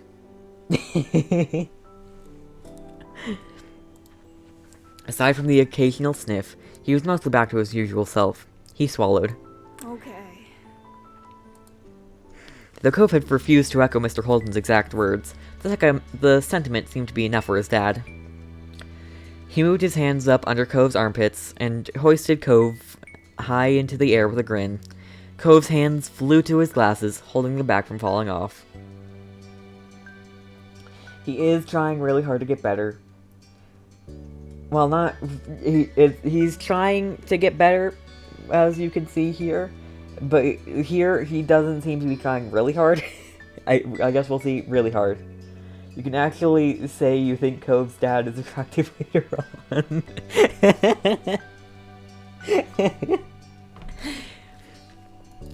Cove's lips were shut tight, all betrayed by the telltale smile in his eyes that he was trying hard to hide. Mr. Holden laughed, lowering Cove so that he was securely pinned against his chest. Cove looked away, face angled to the ground. Now that his dad could no longer see him, he was allowing himself a smile. Mr. Holden might have missed it, but you didn't. Cove wriggled, pushing a hand against his dad's shoulders. Can I go back down now? Yeah. Mr. Holden set Cove gently on the ground, waiting until his feet found their footing before releasing him entirely. I have something to do. Wait here. As Cove wandered away, Mr. Holden's gaze stuck to him like glue. You sighed, eyes downcast. You felt weird that you'd only been able to stand there while the event unfolded. You weren't able to fix it. I couldn't make him feel better. Don't worry about it, please. We don't need another tragedy today. He winked and you weren't impressed. True, I wasn't impressed. Also, you cannot tell me that this outfit is not a swimming suit. You cannot tell me this isn't a swimming suit. You cannot tell me that. Maybe the watch, but that's a watch. Hey, I mean that. The first part anyway. There's only so much you can do to try fixing someone else's mistake. He smiled sincerely at you. That looks like a cheeky grin, not sincere, but okay. Yeah, it's a surfing suit. It's a swimsuit. It's like, yeah, he just lives in swimmers. You've done plenty for Cove. Just the fact that you were honest with him when his own dad wasn't proves it. That's a relief.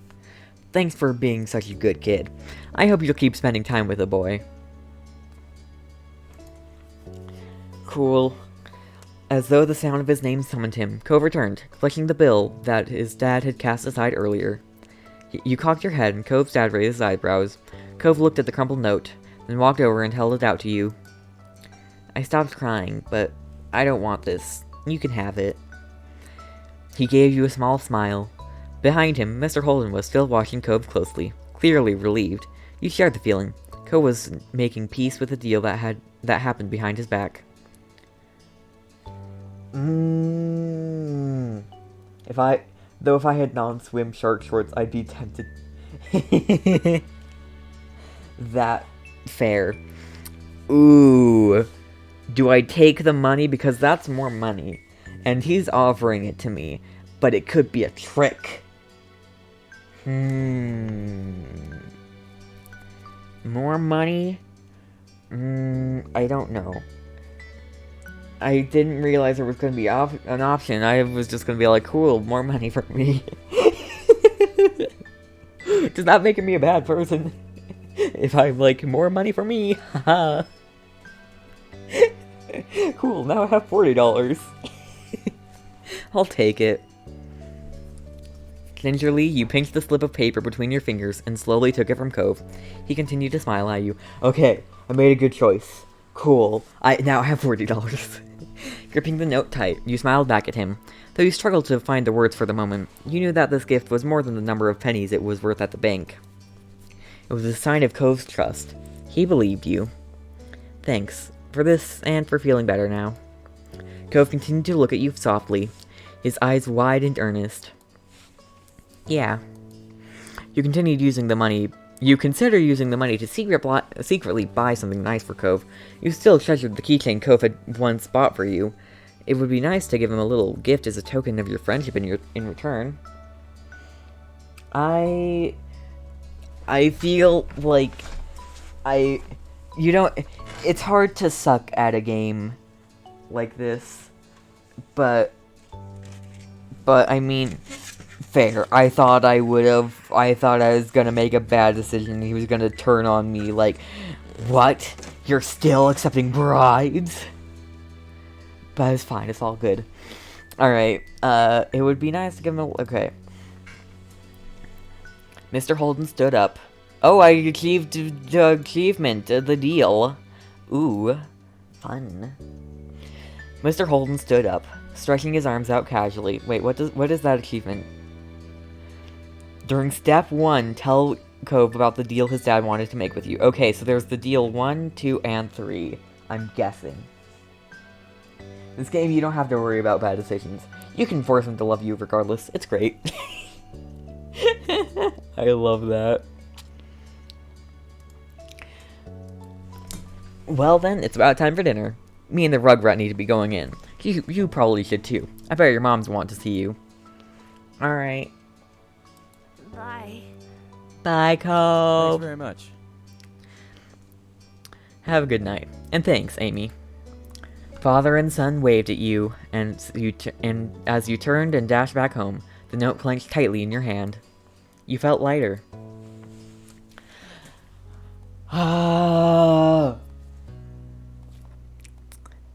I'm tempted to make that the DLC. What? Not the DLC. The thumbnail for the video.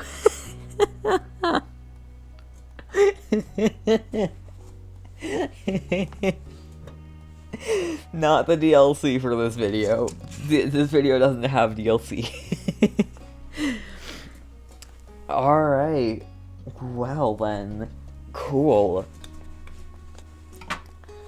We're going into Fireflies next. Hopefully, it will be pretty. I am looking forward to it.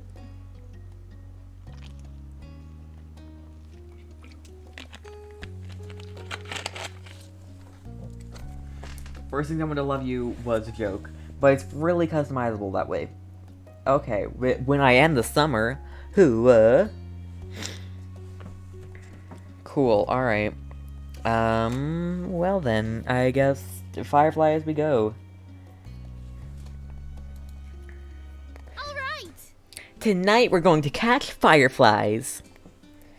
At this blunt declaration from your sister, you looked up from your macaroni and cheese dinner.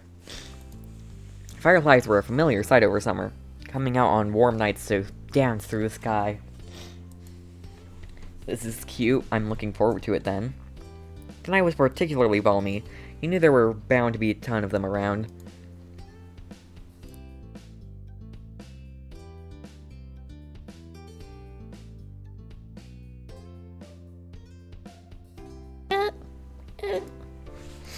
I don't know what balmy means. Oh, you are. Are you? What? Are we what? Hold on, I need to go back a bit. Alright! Tonight we're going to catch fireflies. Cool. Oh, you are you?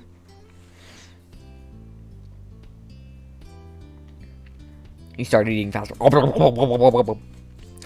A grin curved your lips as you started to eat a bit faster, excited for what was to come. Balmy's like muggy. Okay, cool. I'm even, honestly, I'm kind of surprised that I know what muggy is. I don't know where I learned it, but I don't remember where I learned it. But yeah. It seemed like you were too excited, however, as you started to choke and cough on your food from shoveling it down so quickly. Mommy reached over to pat you on the back, firmly helping to dislodge the noodles and enable you to breathe again. You took a big gulp of water from your glass, giving your mom a sheepish look. Alright, bye Moody. Bye, see you next time. Oops. No, I don't think that's a good voice for that. But yeah, good night. Oops. That's a good idea, Lizzie. Can we, Miss Penguin? Or is it... I think that's Mrs. Penguin. I think that's Mrs. Penguin, yeah. Shiloh tapped his fork against the table excitedly, his face lighting up as he looked at Lizzie. It was unusual for Shiloh to still be here. Like always, his mom had to bring him over really early in the morning before her job started. But normally, she would have picked him up by now. She called before dinner to let your moms know she'd be late. You didn't hear why. Probably more work things. Oh, ad. I forgot to mention ad. Oh, ad possibly in progress. It was just like, no ads for this amount of time. Wait, ad in progress. Alright. You thought maybe getting to hang out with Shiloh for longer is what made Lizzie want to keep running around outside. Staying at home and watching TV was never an option for her with guests over. That's why you were pretty sure she'd get your moms to agree. Well, it's already so dark out there. Lizzie gave Mom the best puppy dog eyes she could, slowly spooning mac and cheese into her mouth while you waited there for their response.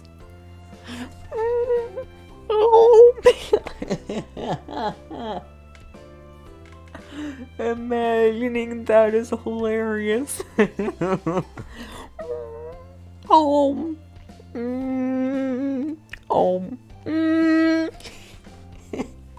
You can't even see my pretend puppy dog eyes. Alright, hope back from ads? Maybe? Possibly back from ads. There. Let them go. Nights like this don't happen every day. Cool. We're back. Your parents exchanged a look. Then Mom eventually sighed and nodded back. Sighed and nodded back. Yes! Along with Lizzie's tears, you threw your arms up in triumph, but waited until you'd finished chewing to say anything because you knew it was rude to talk with your mouth full. Fine. Fine, fine. Just make sure you stay on the hill behind your house with all the poppies, okay? Duh. Duh, Mom. That's where most of them are. The idea had only just been planted in your head, but already you could just picture all the glowing lights spread out in front of you, like the fairies from the bedtime stories Mommy read sometimes. All too quickly, it became a race to see who could finish their food first. No choking at the dinner table now. That's right, if someone died, we'd have to cancel the Firefly trip after all. Mom said it like a joke, but you knew that they were both telling you kids to slow down. Shiloh did immediately. When you glanced at Lizzie, you saw her still eating faster than she should. Elizabeth? Jeez. No one is gonna die, sheesh. A knock on the door interrupted Mom before she could no doubt scold your sister. I'll get it. Your big sister jumped out of her seat and ran over to the door, pulling it open without even looking out the window to see who it was. Huh? Huh? You shifted in your seat to try and get a glimpse of the unexpected guest. It's Cove, isn't it? It is Cove! Yes. Good evening, Cove. Your mommy had already walked to the door by the time you managed to see past Shiloh's flappy hat. Oh, hi. Oh, Cove! Hi, you're here. Cove smiled at your enthusiastic greeting, and you hoped Mommy would ask him to stay. It didn't matter why he was here. It meant he could join you all in catching fireflies. Then, for a few seconds, Cove said nothing. He only stood there and looked up at your mommy with a face almost like he was considering turning around and leaving. My dad told me to drop this off because I guess he borrowed it from you. Cove took a familiar screwdriver from out of his large side pocket. Eyes now dropped to the floor. We left ours back at home when we moved. Great, thanks, bye. Thank you. Thank you. Here, why don't you come inside for a bit? Lizzie crossed her arms and lifted her chin. Cove shrugged, and Mom stood from the table, too. I'll give your dad a call to let him know you got here all right. Isn't it like just across the street? Cove shuffled fully inside, eyes remaining on the ground. Mommy closed the door behind him. Hi. Hi, Cove. Shiloh gave Cove a friendly smile while waving by holding up his hand and opening and closing his fingers. Cove nodded in response. Cove, are you going to catch fireflies with us? You could see Lizzie eyeing you out for mentioning the excursion to an outsider, but she'd get over it. You hoped Cove would say yes. That way, you wouldn't be the arm and out with Lizzie and Shiloh anymore. Yeah. I can do that. I've never caught one before. It's too bad that he didn't have a chance before now. The fireflies weren't out when he first moved in, and there must not have been any where he used to live. We can't go out until after dinner.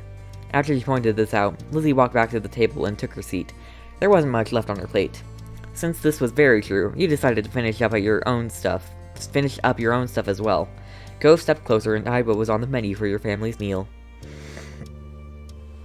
Have you eaten yet? Yeah, my dad and I ate earlier. What did you have? Eggs. The clipped, one-word answer seemed to discourage Shiloh from asking any more questions. His eyes slowly wandered back to the last scraps of food on his plate. Your phone call with Cove's dad must have ended because your mom came back into the room. Okay. Cove, your dad said you can stay for a little while if you'd like, but he's going to come get you before it gets too much later. Sure. Fun. Oh, fun! This will be so nice!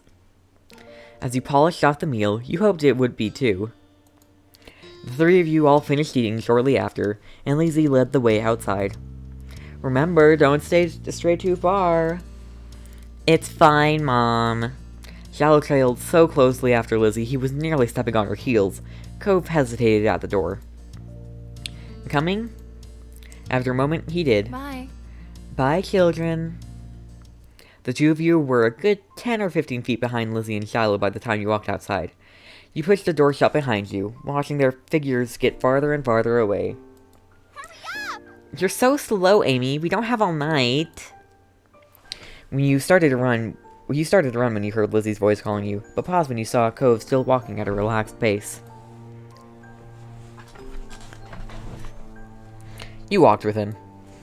You fell behind, sliding up, sidling, Hey Google, define sidling. Sidling? Sidle is used as a verb to mean walk in a furtive, unobtrusive, or timid manner, especially sideways or obliquely, similarly to Hey Google. creep and sneak. Okay, Google. Do you want to hear? No.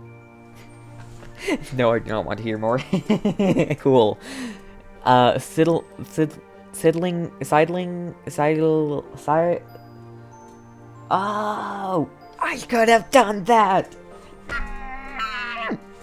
I'll do it next time. You fell behind, sidling up next to him and mashing his stride. Wait, can I go back and make make the different choice? I can! Let's go! I can do it! I'm doing it. Thanks, Rel. Let's go. Reached out, first for his cast arm, then corrected yourself and grabbed his other instead. He stumbled a bit at your pull, but went along easily enough after he got his balance. I'm just like, holds breath and screenshot. When you arrived at the hill with Cove in tow, your eyes widened at the beautiful sight. There were a lot of fireflies out, glowing against the backdrop of the dark sky. Lizzie was already standing on top of the hill, and Shiloh was running around near the middle. Wow. Shiloh took a moment to come over and welcome the both of you to the hill. Hi guys, it's really great out, huh? See how many there are? Yeah. A firefly danced through the air, landing on Cove's sea green head. Shiloh couldn't help but giggle. You and Shiloh couldn't help but giggle. Covering your mouth with a hand, the sound escaped you, and Cove looked at you in confusion.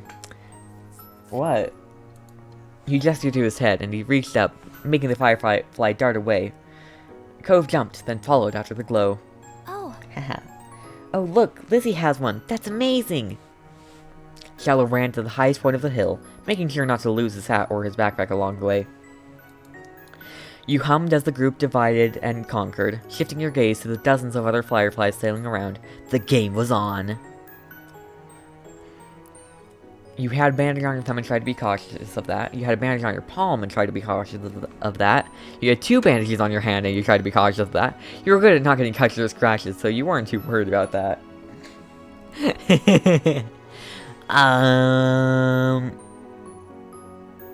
When I was a kid, I wasn't very good at that.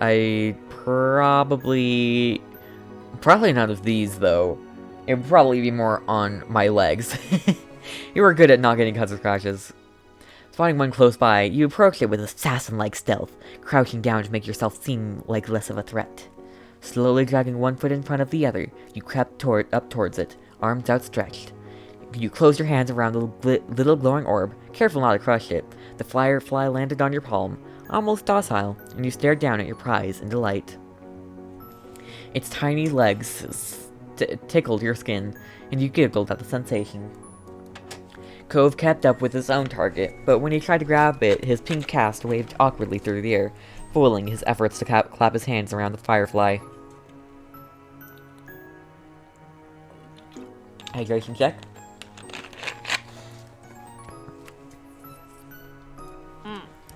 Ugh. Cove watched it vanish into thin air with a dissatisfied expression on his face. You encouraged him to try again. You'll get the next one. Did you catch one? You nodded, and Cove gave up his hunt for the moment, coming closer and peering at the insect still crawling across your palm. You held out your hand, and he leaned closer, eyes widening a tad behind his glasses. Cove remained hypnotized by the little bug as he inched his hand closer to yours. Ultimately, he settled his fingers lightly over the top of the ones you were holding open. It tingled. You stayed very still. The last thing you wanted was to accidentally scare the shiny treasure off.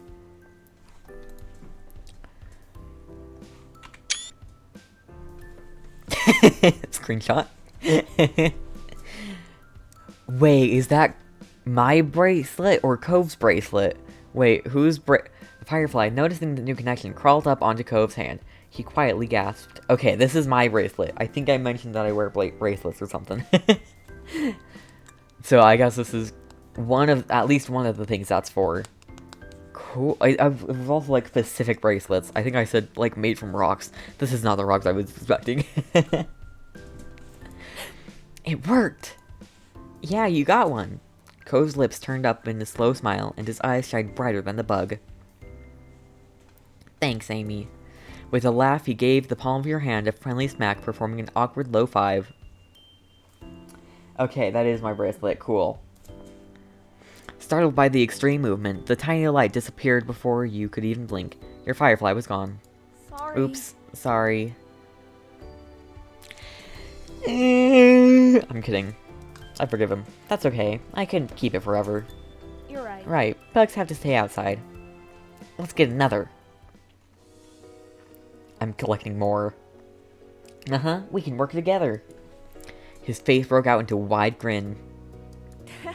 We'll get a bunch. With renewed vigor, you ran out into the hill.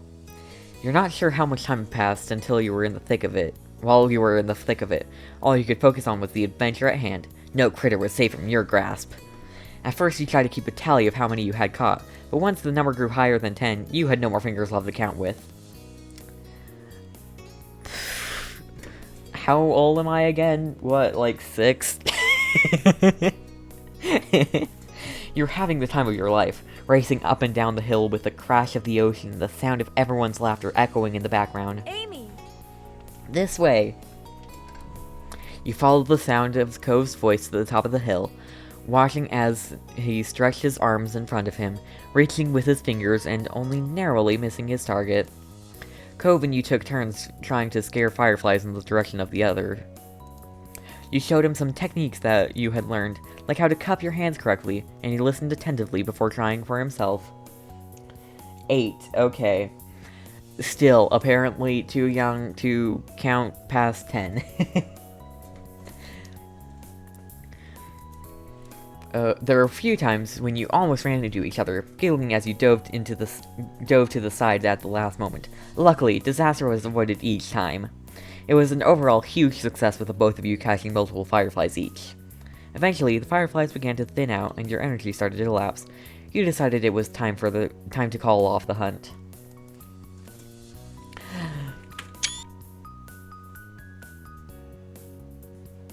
You can't be like, ooh, oh, the screenshot button. You can't expect me to not take a screenshot of this, okay?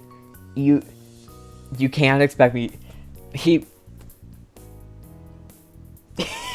Ko didn't complain. He breathed in heavily and his face seemed really flushed. That was fun. A lot of fun. Hopefully I got that not blinking. He smiled at him broadly, happy that he had enjoyed the activity. Yeah, it was. Come on! Hey me, Cove, get up here. We're gonna have a race. The shouting caught you off guard. It had been quite a while since you heard from Lizzie or Shiloh. You glanced over to see them both standing on top of the hill again, Lizzie beckoning to you with quick hand gestures. Oh, that was... Oh, it's fine. Everything's fine. There's even... Yes, please. Alright, let's take another screenshot because that one was kind of busted. Oh, hi, Spicy. Welcome in. If she was like that, you knew there wasn't much room for disagreement. Up the incline you went. From the corner of your eye, you saw Cove was coming as well. He didn't care for Lizzie a lot, so you thought he might be intrigued just by the idea of a race. Hi. Cove! Hi, Cove. You can't roll down the hill. You could hurt your arm again. You'll be the referee for the rest of us. As Lizzie pointed this out, Cove froze in place. Oh, it was that kind of race. He frowned down at his cast. That was the second time it gone the way tonight. What? Yeah, you'll watch and see who gets to the bottom first. That's important. Got it? I guess. It is important, okay? The cast was sturdy. If he was careful, he could have done it. Lizzie might have just been looking for a reason to make someone else the referee, but it was already decided. I'll say with Cove. Really? Why? You don't have to. Noob said something funny about me. What did he say? What? Tell me. What did he say? It's okay. I want to watch. You moved beside him on the top of the hill, even though Lizzie eyed you and made a face. That's not how races work. We only need one referee. Shrugging your shoulders, you refused to budge, and Lizzie let out a huff before throwing her hands in the air. Something. That's.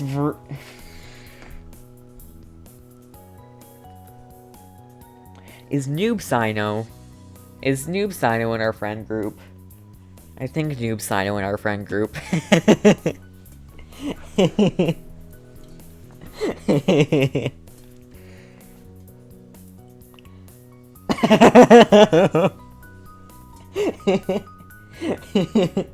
Don't be hurt, it's a compliment. We're all Sino at some point. You're just Sino more often. Shrugging your shoulders, you refuse to budge, and Lizzie let out a huff before throwing her hands in the air. Fine, I'll be the winner, whether you join or not. Now I want to join. Just because of that. Sino, more like Sino. Lizzie moved to lay down, and Shiloh did the same. Cove stood slightly to the side to get a better vantage point, and you stood next to him. Count down! Cove stood up a little straighter. It seemed like he was taking his newfound referee duty seriously. 3, 2, 1, go! Lizzie and Shiloh took off, letting gravity do the work and rolling at high speed towards the bottom of the hill. Wait, hold on.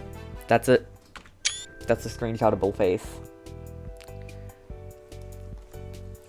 You and Cove leaned forward to watch them go, eyes peeled for which of the two would reach the bottom first. They were both neck and neck until about halfway down the hill, Lizzie started to veer off to the side, giving Shiloh a huge advantage. She obviously hadn't noticed a thing, and as soon as Shiloh reached the bottom of the hill, he jumped up excitedly and threw his hands in the air. I won! Almost immediately, he fell back onto the grouse. Oh, hydrate, okay. Cool. Posture check, cool. Stretch I'll do after the hydrate.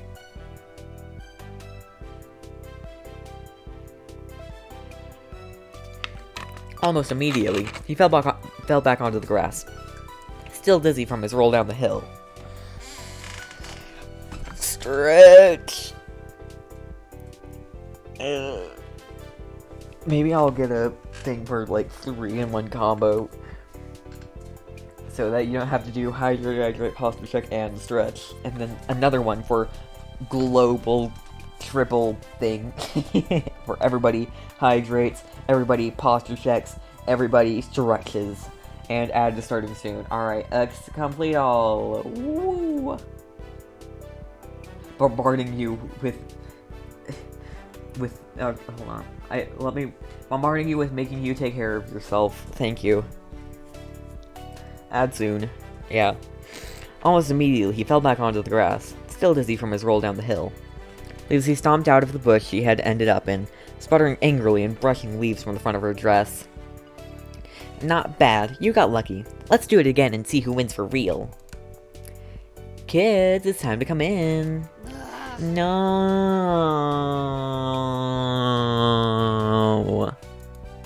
You sniggered, feeling grateful that you had been a part of the mini debacle. You caught Cove's eyes and saw that he was doing the same. It had gotten late and was beginning to feel just a bit chilly as you made your way out of the hills, but the cold in the air hadn't dampened anyone's spirits. The four of you walked back home together, side by side down your neighborhood street, discussing the evening, with each person trying to prove that they were the one who caught the most fireflies. Oh, it was the ad. I was just like, I see something in the corner of my eye. It was the ad. Alright. Cool. I guess I'll hydrate while people are in ads, because I do need to do... I need to hydrate more.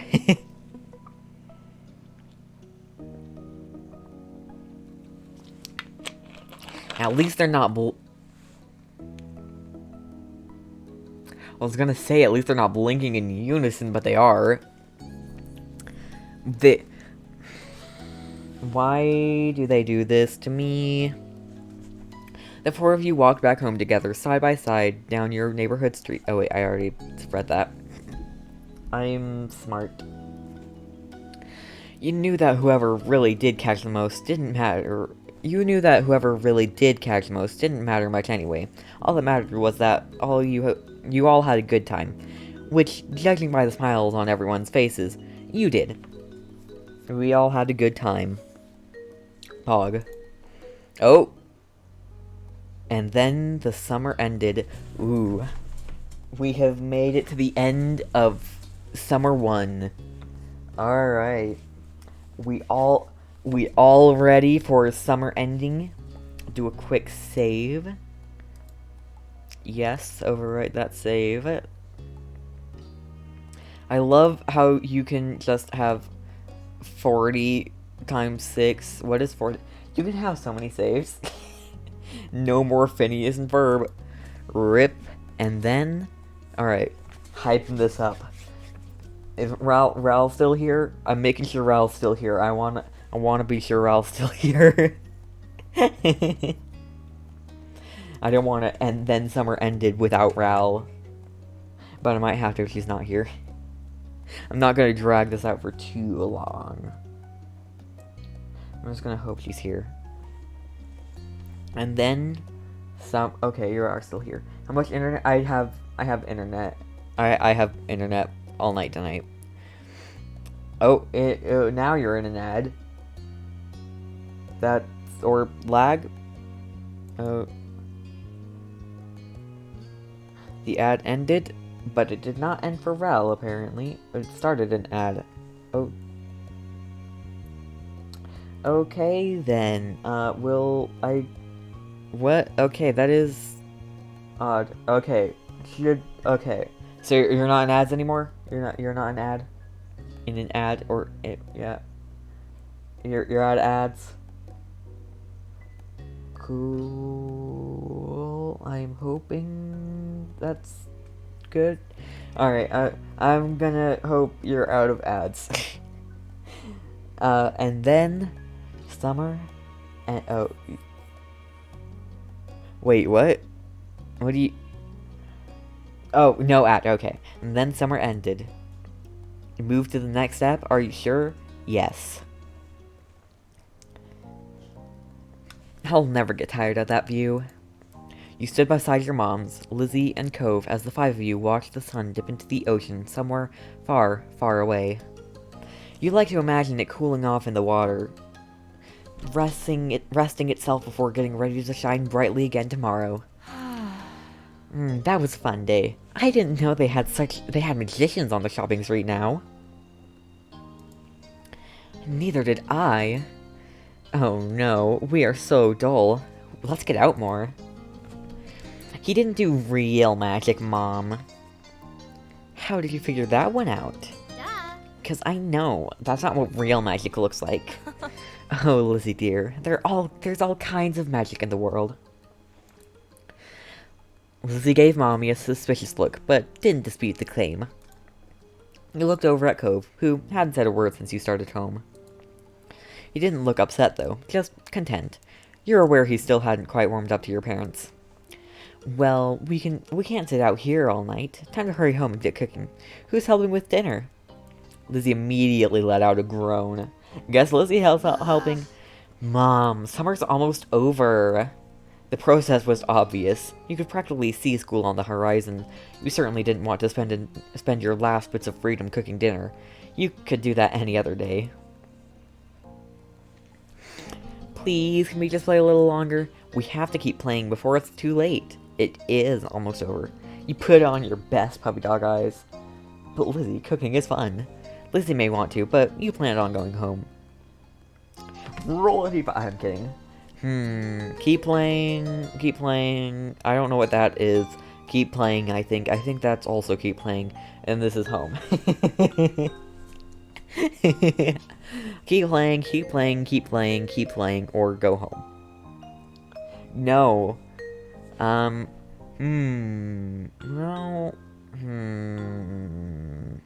It is almost over. You tried to be subtle about your little mumble, but you saw Mom look down at you from the corner of her eye and knew she heard. Yeah, it would be evil not to let us play until dinner. You weren't sure evil was a fair word choice, but nodded anyway. At times like this, you had to back each other up. Please? Soon we'll have homework and reading to do. We can't do work now, too. Lizzie made her case and then stomped her foot into the ground. You mimicked her, feeling that would add something to the argument. Well... No. Oh, come on, Pam. I can help you with dinner. Mommy leaned in for a hug, and you knew that you were very close to victory. Okay. Alright. But as soon as dinner's ready, you lot are coming inside, understood? Yes, Mom. Yes, Mom. If Lizzie doesn't like cooking or going home, I don't like her. I'm starting to like her. We may have our differences, but that can be attributed to being siblings. She is a bit of a meanie, but I'm starting to like her. Starting to. Cove, dear, you're welcome to join us as well. You grinned at Cove and nudged his arm with your... No one with orange hair can ever be a good person. Is my horn? No, my hair... Horn? My hair's not orange. Right now. You grinned at Cove and nudged his arm with your elbow. Cove gave a non-committal shrug to your mommy, which you took as an agreement. So much to do, so little time. Maybe I could still get the seashell bracelet at Times and Trinkets. Ooh, or maybe the playground, or the fireflies would probably be coming out. Right?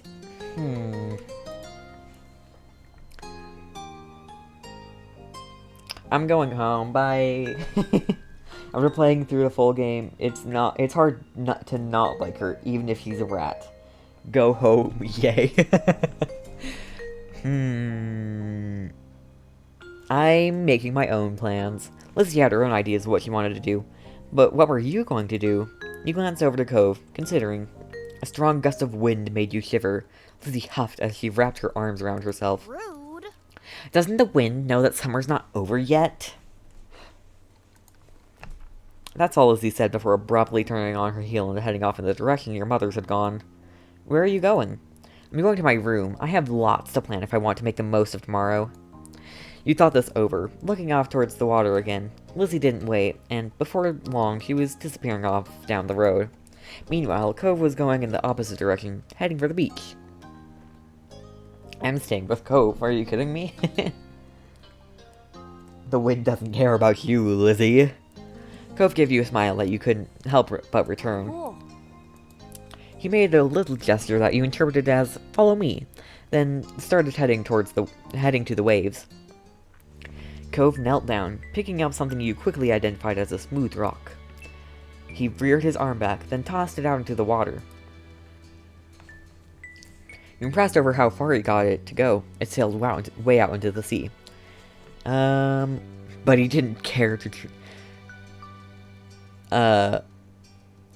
I'm being impressed. You could look for your own rock. Deciding to join Cove, you searched nearby for any rocks or shells that you could throw too. You found a shell that would suit your purposes, a smile growing as you tossed it as hard as you could. It landed with a wet-sounding thunk a few feet away and flipped down into the water. When you looked over at Cove, he didn't seem to notice that his throw had been more impressive. Cove was looking down at his cast, scratching it idly at the pink surface, even though you're pretty sure he couldn't feel it. His brows were furrowed, and there was a frown on his face.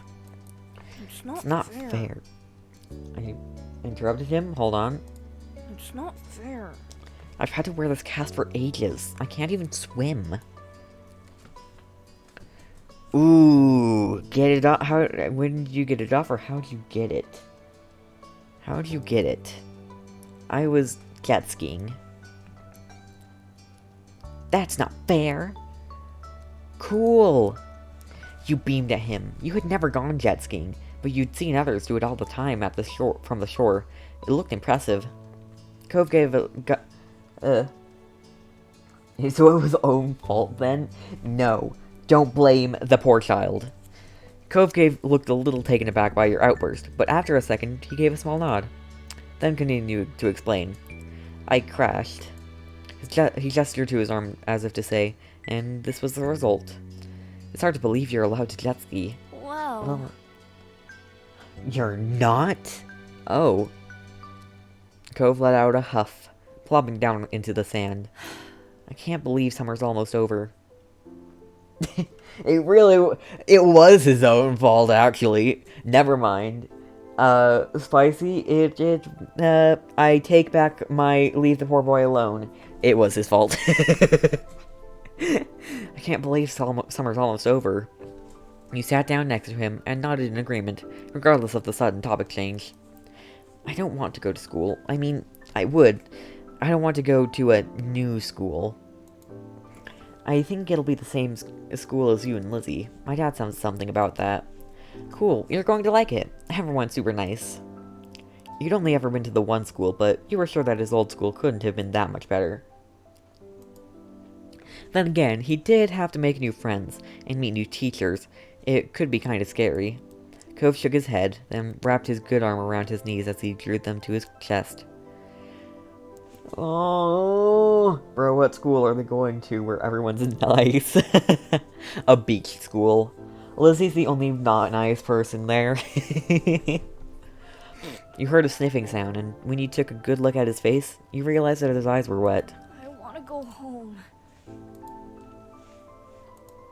You'd never had to move before, but you thought you could understand. If you had to go to a new school all of a sudden, with all new people, you'd probably be dreading it too. I did dread it, and I did... I mean, it wasn't all new people. It was just mostly new people. And then I didn't go.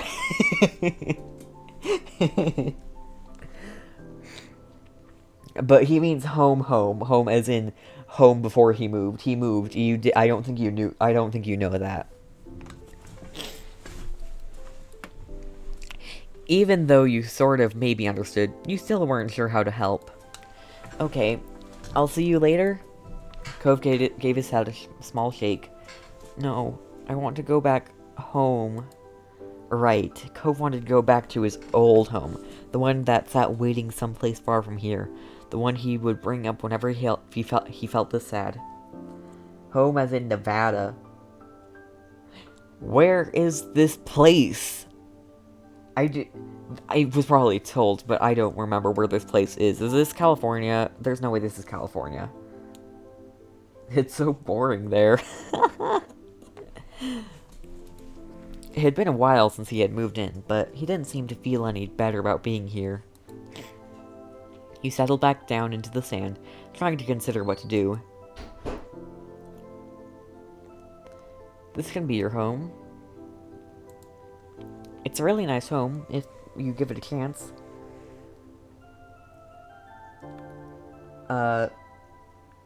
Next to California, it really is boring there. Where was he jet skiing? Good question. Where he was from this is California or Florida, can't remember which. But those are so very far apart.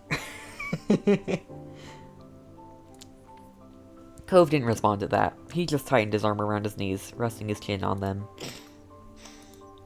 You're not going to leave, right? You'll still be around? The question was a little surprising.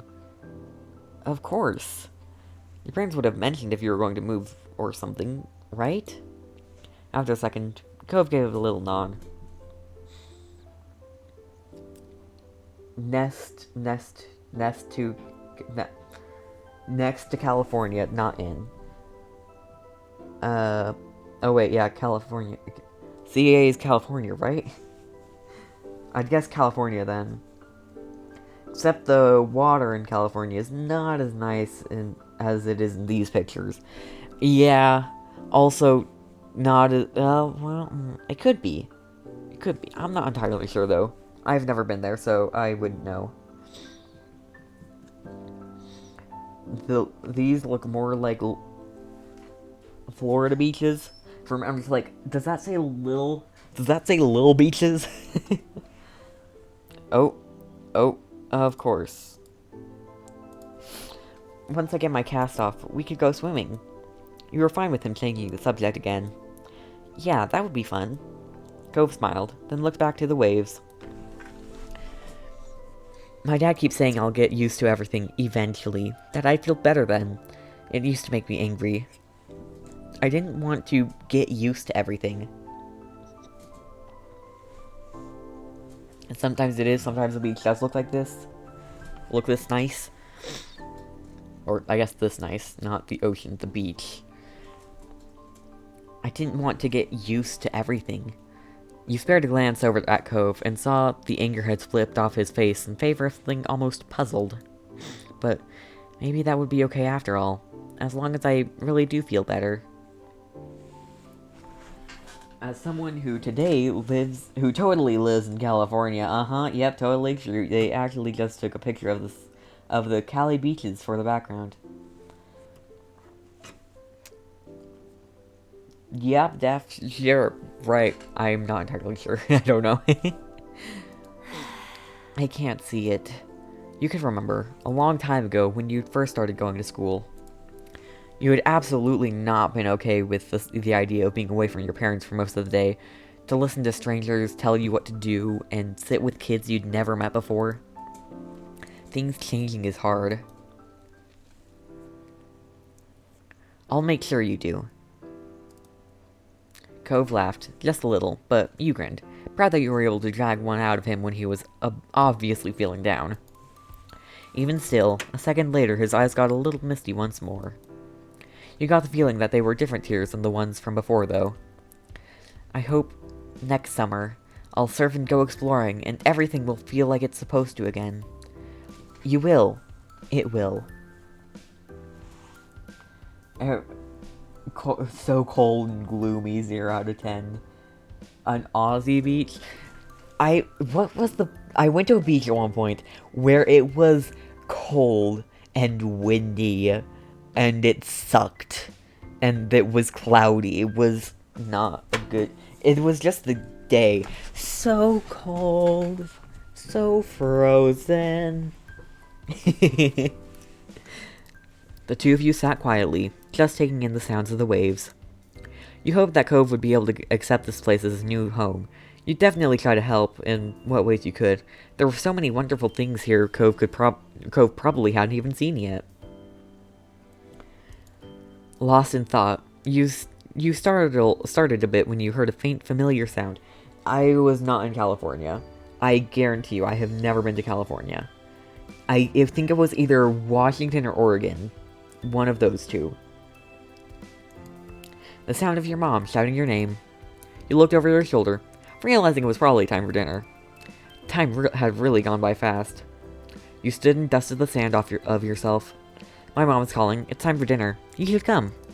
Cove looked up at you, expression screaming reluctance, yet ultimately, okay. When you smiled, Cove returned with one of his own. Amy. Thanks. Thanks. Oh, he just said the entire thing. Oh, hold on. Amy. Thanks. One of the few lines that is fully spoken, and it's short. It was nice, right where you were right then. But the two of you couldn't stay there in your own little world any longer. You were being called forward. So the both of you ran off towards your house, leaving the waves and summer behind. Ad snoozed. So we went home leaving summer behind. Oh! Oh. In between. Ooh. In between. Oh, okay, we're at the in-between. Alright, I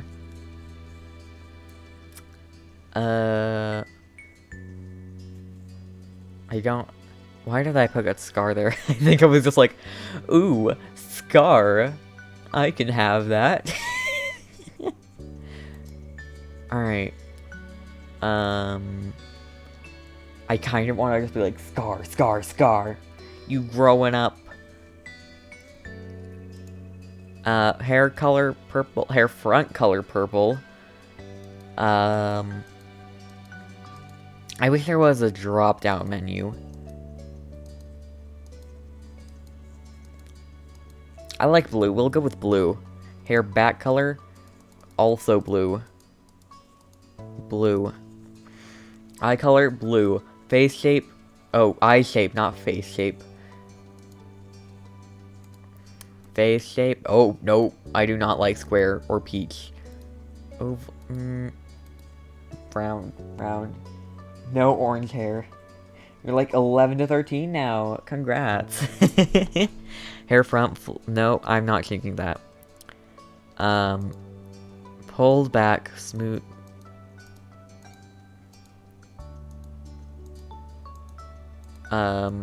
This is a lot. I do not have hair this long.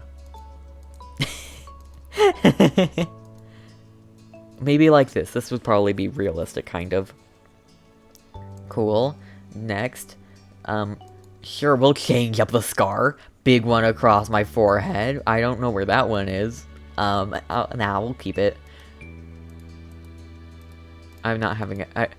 Hand size, medium, chubby, slender, large. I'll keep it medium. Glasses? No, still none. Earrings? Earrings 1, earrings 2, earrings 3. Not even discreet. Ooh, stars. Sure, we'll go with stars.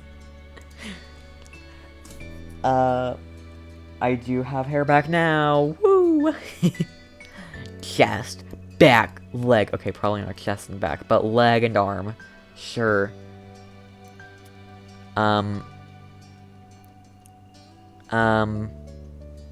Watches, sure. Hats, no, I'm not a hats person.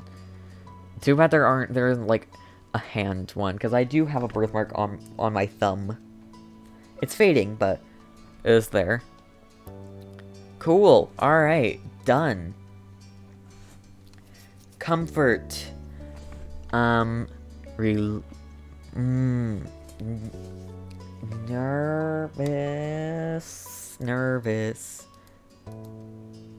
Nervous crush.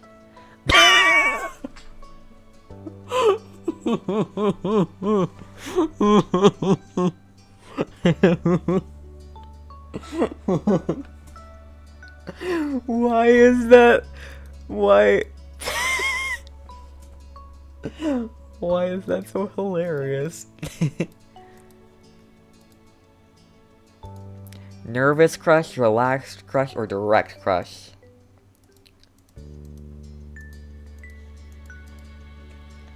Ooh, you? Well, too bad for you. I'm going to crush. Nervous / crush loves brings the... Nervous... Okay. Cool. I'm doing it then. That pink is actually gross. Cool. Salute me for what? Salute me for doing this early. Ready. Begin step 2, a nervous crush. Yes. Customize Cove. Ooh. Alright, we'll do this next time. We'll finish doing all this stuff next time. I hate to leave it on a cliffhanger, but it has been like 2 hours. Yeah, it's been 2.5 hours actually. Alrighty, well. Yes. Oh, that quits the game entirely? Oh, that quits the game entirely. Okay, then. Well, oh, I have a picture to share. from that. Okay, well, that's going to be it for today's video. If you enjoyed, please do leave a like, subscribe for more, check out the links in the description, twitch.tv/amethystpengu to catch these live, twitter.com/amethystpengu to get notifications for streams, and Discord, link in the description, for notifications for YouTube videos and streams, and various other things. But yeah, I will see you all in the next one. Goodbye!